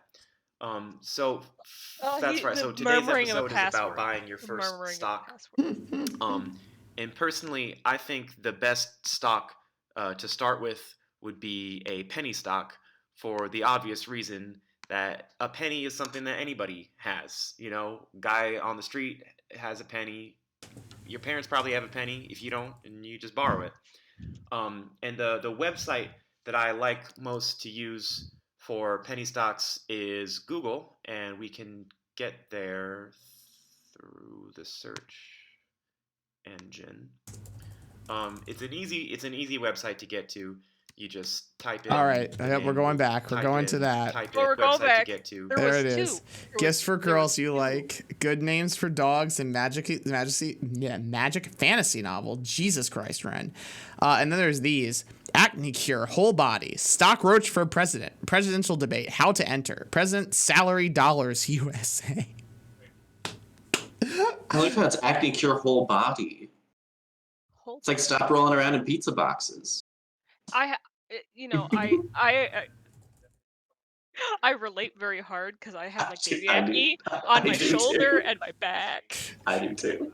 Oh man. Oh my But god. I have like so many scars you can't see them on. But It is really interesting that every time we have to pause on these Bing searches, Bing's like automatic, visual rhetoric is here's the trending page. And it's always like these incredibly, desperate. It underscores the ARG in really interesting ways. And I don't know how intentional that was. That's probably another thing to footnote and be like, let's ask a question about that. But it is like really interesting that then we get things like cure acne whole body and then Penn Square mall shooting. Yeah. It also, I think, helps with the it helps historicize the ARG, right? Yeah. It helps place it within a particular milieu, if you want to use the French word, right? I But understand. I did say milieu, but Thomas says milieu. Of course it does. Fucking Thomas. Of course, because he was from Harvard. But right, it really emphasizes the in timeness of it all. Yeah. Right? This is what it's couched in a specific time period, and like these videos are. It's like these videos are being created in this moment. Mm-hmm. And it is a very interesting. Actually, now I'm thinking about how to use Ironic. Stockroach in my 101 classroom. So thanks for that, David. But it is interesting, and I just wanted to. I'm glad we took a moment to point it out. Easy website to get to. Oh, You yeah. just type in the name Google. Google Jobs S Drawing Art. And I like to make sure that it goes to the Google website because it's easy to accidentally go to the Google email or Google Pictures, for example. So you might have to scroll down a little bit, but this is the one to click on, the Google website. Enjoy this. LKJ. Oh my Bing.com. God, so good. Big Oh, image search. I use Google to get to Bing and Bing to get to Google. Google's It all great for connects finding to each other. stocks. All you really have to type in to buy a penny stock is just buy penny stock. And you could click literally any one of these websites. I'm gonna click the top one because it looks, I think the asterisk is a good. It's a good shape. It's a good shape to include. It's really good. So when you buy your first stock, you will have to open an account, obviously, which is easy to do. It's literally a click of a button. And I'm an individual, and most of you are as well. Unless you're married, then you would choose custodial until your child comes of legal age. Until your child comes to legal age. Very, very, very important. And all of you are going to be not existing customers, obviously. So just This is put where in the your doxing name. comes in. I see Yep. tromboner. You're I gonna see. sit there and be like, "Oh my God, I can't believe he's filming this for the next 4 minutes." Because it gets progressively it's worse. Stockroach. Stockroach Stockroach Senior. Senior. Very It's meta. T.S. Roach Senior now. That Phone is his number. official title. It's like PIN number. I don't imagine that phone number Yeah, it's actually repetitive. goes anywhere, but maybe it does. Email address, that's easy. So Official. Residential address. Here, So let me- the residence means to live. So it's wherever you live. So for me, Resident means to live. like Roach. Mm. zip code, that's easy. It's just Hey your zip guys, you want to code. know where that phone number goes to? Where? Hold on, I'm It goes pausing. Tell to- me. It goes to a 24-hour fitness in Carson, California. Does it really? That's incredible. Well, I guess we know where the Stockroach gets swole. So he lives in Carson City. Carson, actually, beforehand, he lives in like Carlton or something, like Carlton, something like that. Or maybe it was Carson, actually. But yeah. I guess I would beforehand, explain the there was a- relocation folder. There was a map service in his Explorer, and it was like map, Carson, California, or something in California. So I was like, oh hey. He's Interesting. scoping it out. I just. Oh goodness. Oh look, Carson, yeah. Uh, Stockton. The map United said States Stockton. is good, Okay. and that's step one is you do this page. Oh my God. And then you just keep putting in information about yourself. You do the date of birth. Well, let's see if for he actually example. puts in a good date of So, birth. 81. 80.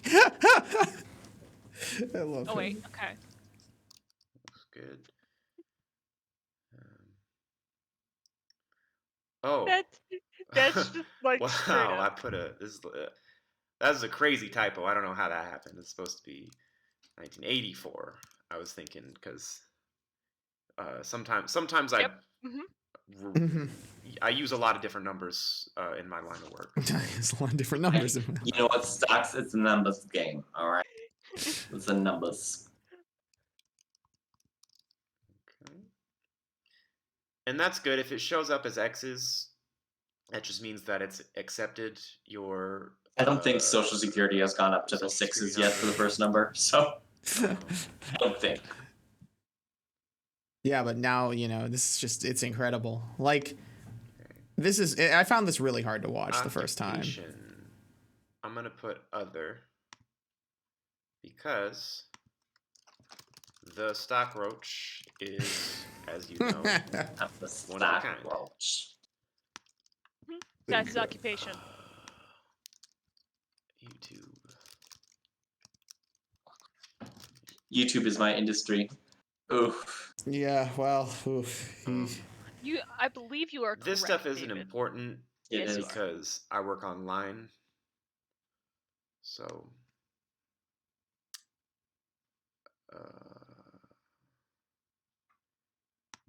annual income is important, though. You wanna. They need to know how much money you have, so they know which kinds of stocks to tell you about. Oh my god, he's so good.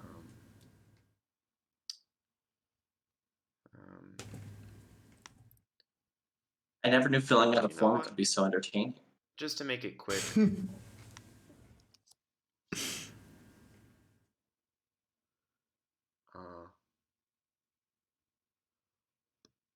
All right. It's gonna kick him out. working. It's totally gonna kick him out. Okay, well, I'm sure this is gonna load up in a minute, and then we can buy a bunch of penny stocks together. But while we're waiting, let me just minimize this window. I like that he just drags the window away instead of actually Instead of actually minimizing. You know what? Actually, I gotta go. You guys, stock-a-doodle-doo. He's gotta go walk Champ. Yeah, he's gotta walk his dog. That's it. Oh, I thought something actually scary happened. Not scary, but like something bigger happened. No, he just has goes to go walk his doggo. It's very normal. Yeah, no, I mean, we were getting into that conversation about what does it mean to like watch all this shit, and like then we get that episode, which I had kind of forgotten that was the direction things were we were gonna go in, so that's fun. But yeah, I mean, it's really hard to watch. Oh yeah. Yeah, it's like, oh my god, dude. Oh my god, don't you know? No. Oh no. It's like it's me watching the failure of like the entire reason that I want to teach media literacy to my kids in classes, because they don't do that. Yeah.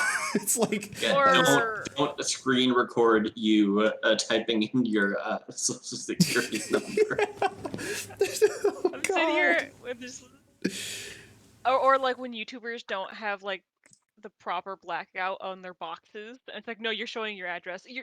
No, you're showing your address right now. Please. Yeah, and you're like, oh boy, no. Someone's going to break into your house. You're gonna get the SWAT team sent to you. Oh my god. I don't think YouTubers typically get swatted, but there have been instances of someone broke into one of the slow-mo guys' houses. Oh man. Specifically because I think it was because they knew where he lived and such. Very scary. Don't do that. Yeah, don't put yourself in that position. People in the chat who are obviously older than us three, don't go do that. I also like it's the little details that really make the spice of the ARG, right? Like searching on Google for penny stocks, and instead of scrolling past the ads, just clicking on the first ad. You know? Yeah. It's like, ooh. Or the cyclical nature of looking up Google with Bing and then looking up Bing with Google. Yeah. Brilliant. Beautiful. He could use a media literacy course. I posted it in chat. It's like 14-year-old or a 70-year-old. What's the difference? Like, Grandma, I need you to get to Google. All right, let me just open Internet Explorer. Oh, okay, we're on Bing. Okay. No, Bing's fine. You could just look it up on Bing. No, I'm going to Google. Okay. I mean, he's also got his rhythms, and I can respect that. You know, so it's like you're sitting there and you're like, oh, okay, I guess this is how you do things, whatever. But also, this is why I think, like, ultimately, you know, you were like David said earlier in chat, oh, you could write a cool comparative paper between this and 8th grade. And I really, you're probably right. From a media perspective, it's about the aesthetic of, you know, whatever the fuck you would call this kind of sincerity. But like for me, this works so much better just because I like maybe it's personal identification with the individual in like a digital age, but also on top of that, it's like man, you know, it's very different to watch somebody do all of this by accident. And that doesn't really, like, when I'm watching a film, very rarely do things actually get to the point of me feeling like they're accidental, you know? It's the right. It's the critical distance is less. Yeah. Right. Because this feels like the way it's constructed is to deliberately make it feel like this is a 16-year-old kid doing this or a 14-year-old kid doing. Whereas like obviously with something like 8th grade, you know, it's meant to be a kind of like a window into the 8th grade, but it's not like the main character herself is creating a narrative that we're watching. Right. Yeah. Right. So the critical distance in terms of between the audience, the creator, and the character is different, or you know, if you want to say like shorter, right? That, and for some people that's more effective, right? And for others, it's more effective to have a crafted narrative that they can watch.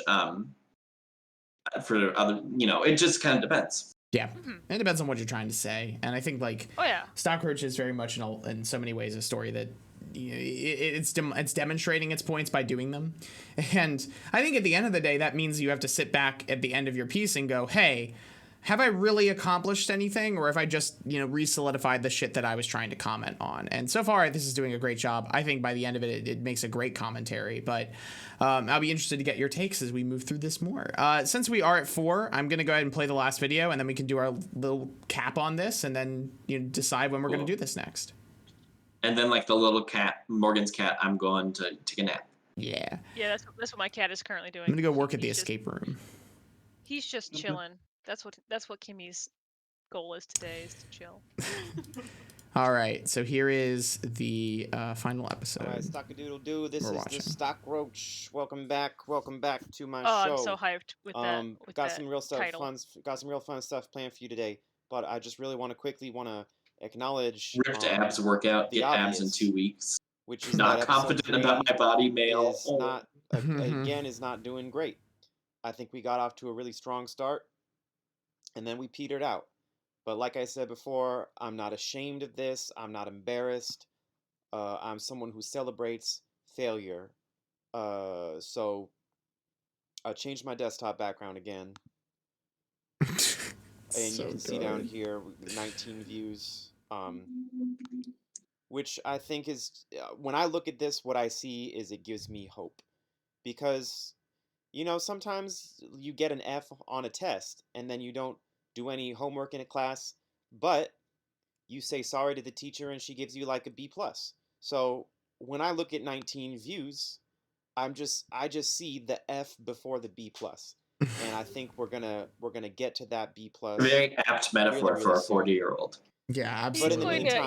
He's going to go apologize to the YouTube algorithm, and the YouTube algorithm is going to give him views. That's what's going to happen. I think that's how some gurus see the YouTube algorithm, though. Do something really special, which is the Captain Ginyu drawing that you've all been asking for. So let me. There's so many layers. So many layers. Oh, he it's can't a lasagna. Tell. He can't tell which folders to click. This is. Okay, so it's this one. And I'm gonna just... So... do not open. You know what, before I open the draw, I'm gonna get... So, character designs for his thing, animations, anime wet t-shirt practice, and a bunch of other stuff. Let's do a drum roll. I want to build Also, the first Stockroach drawing is dated September 29th, 2018. He would have been like 12 years old. Yeah, he would have been starting to make this stuff really long time ago, and that's kind of interesting. Or 14 years old, I guess. Yeah. A little bit of suspense. So give me just drum roll.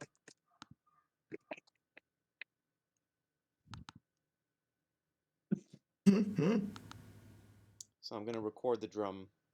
Oh. Sorry, I have to find the drum roll first.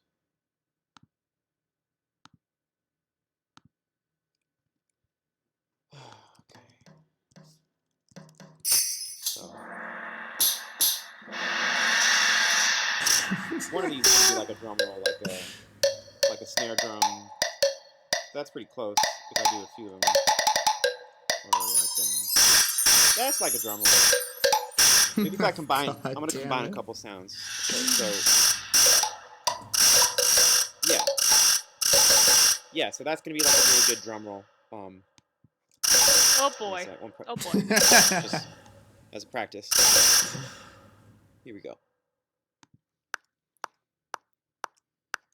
Okay, so here I'm just recording the drum roll, and Look at that waveform. now that it's recorded, the great thing about using online software He as opposed to Recorded his own physical voice, too. software he recorded is his own voice the too. looping feature. So I can take this drum roll and I can loop it as long as I want to.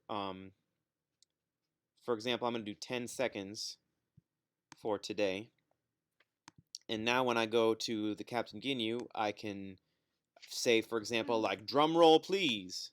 Okay. Here I'm just recording the drum roll. Okay, so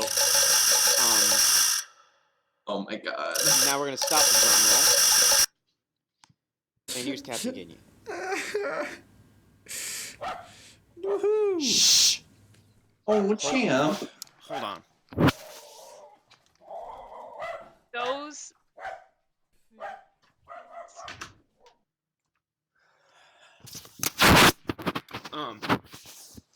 So that's Captain Ginyu, and that is it for today. Stockadoodle-doo, you all. Next time we'll be back to some financial investment related advice, and if there's anything else you want me to draw, just let me know in the comments. Stockadoodle-doo.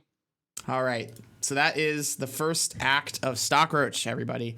So why do I say it's the first act? Let me clarify this very briefly by looking at his uploads. So you'll notice that he uploads until there's a period of time of 2 months between, or I think it's more than 2 months. So these end in February 2nd, 2020, and then the next upload is October 19th, 2020. Yeah, so there's a big gap that happens, and there's a very big narrative reason as to why that happens. And so obviously we'll come back next time. We'll talk about that gap, why it's happening, how this ARG is incorporating the real world stuff. Another couple little bits before we get to our kind of closing discussion. You may notice that the Facebook uploads a little bit later than the rest of the stuff. You also notice that there's this amazing picture. The Stockroach wishes you great wealth for the year to come. It's incredible. Other than that, again, it kind of just comes back to his next upload. And this is like the most incredible thing on his entire Twitter. Can anyone help with this? It's the fucking CAPTCHA of crosswalks. I get very irrationally angry at these Me too. because sometimes they just don't work. Cause like the middle in the question, the middle. Yeah, row this like house. right next to it. Oh, yeah. That one, is that a crosswalk? It is supposed to be a crosswalk, but it's not painted. It's a faded crosswalk. Is that a crosswalk? That's a really deep question for CAPTCHA to try and answer for you, I think. But we're supposed to be teaching CAPTCHA, because what we're doing actually is training the AIs to tell apart these pictures. The true ARG is CAPTCHA. Is CAPTCHA, but yeah, you can really see the naivety in this picture in this video, because he thinks people care that he drew Captain Ginyu. Yeah. Ginyu, I care. I care a lot. It's very cool. Well, like it's cool, but it's not something like if you were a 37-year-old dude making a YouTube channel trying to make a living off of it, you wouldn't think people would want to see Ginyu, Captain Ginyu. It just kind of continues the narrative of this person is not who he says he is or who he's trying to like. He's very poorly pretending to be a 36-year-old stock trader. He's really quite the music number with that drum roll too. He like it's very in some ways it's very incredible. Actually, I will say this. It seems like, based on his other ability to make these tracks, that like he has a clear understanding of how to make music online. It's just when it comes to doing that while recording, it is like impossible for him to focus on both. Yeah. Too much going on. Yeah, and I definitely think I believe he was using GarageBand, um, which is a Mac thing. But yeah, it's really it's one of those things that he just when he's recording, things just go out the window, I guess. Yeah. Which I mean, like, I get that. It's really hard to Twitch stream and balance reading chat and a bunch of other stuff. I find it a lot easier with these ARG streams than I do while I'm playing a game, you know? Oh yeah. But like, my God, I mean, I think that's probably part of the thing that makes it so sincere for me is that I feel like I can level with this character very often. Oh yeah. And it's a character-driven ARG is always a good thing in my book. I really love the kind of characters and how I love how the challenges and options that become available to you when you are not characterizing with one media, you're characterizing by how people navigate across media. You know, it's the difference between like a road movie and a movie in a small town to me. Like, you know, the choice to go somewhere is meaningful in and of itself. Yeah. Totally. Yeah. Okay, I'm ready for the bed. All right. I'm ready. I'm ready to take a little nap. So I think I hate to cut off, but No, we've got plenty of time. So we are gonna sit down and have a concerted conversation about when we can come back and do this again. I think it'll be at most 2 weeks. We'll do Stockroach episode 2, and you can expect everything like after the hiatus up to a point. From that, we'll probably try to navigate those texts a little faster because we'll just have more to cover. This first arc has a nice clear-cut point that we can break it off at. The next ones don't.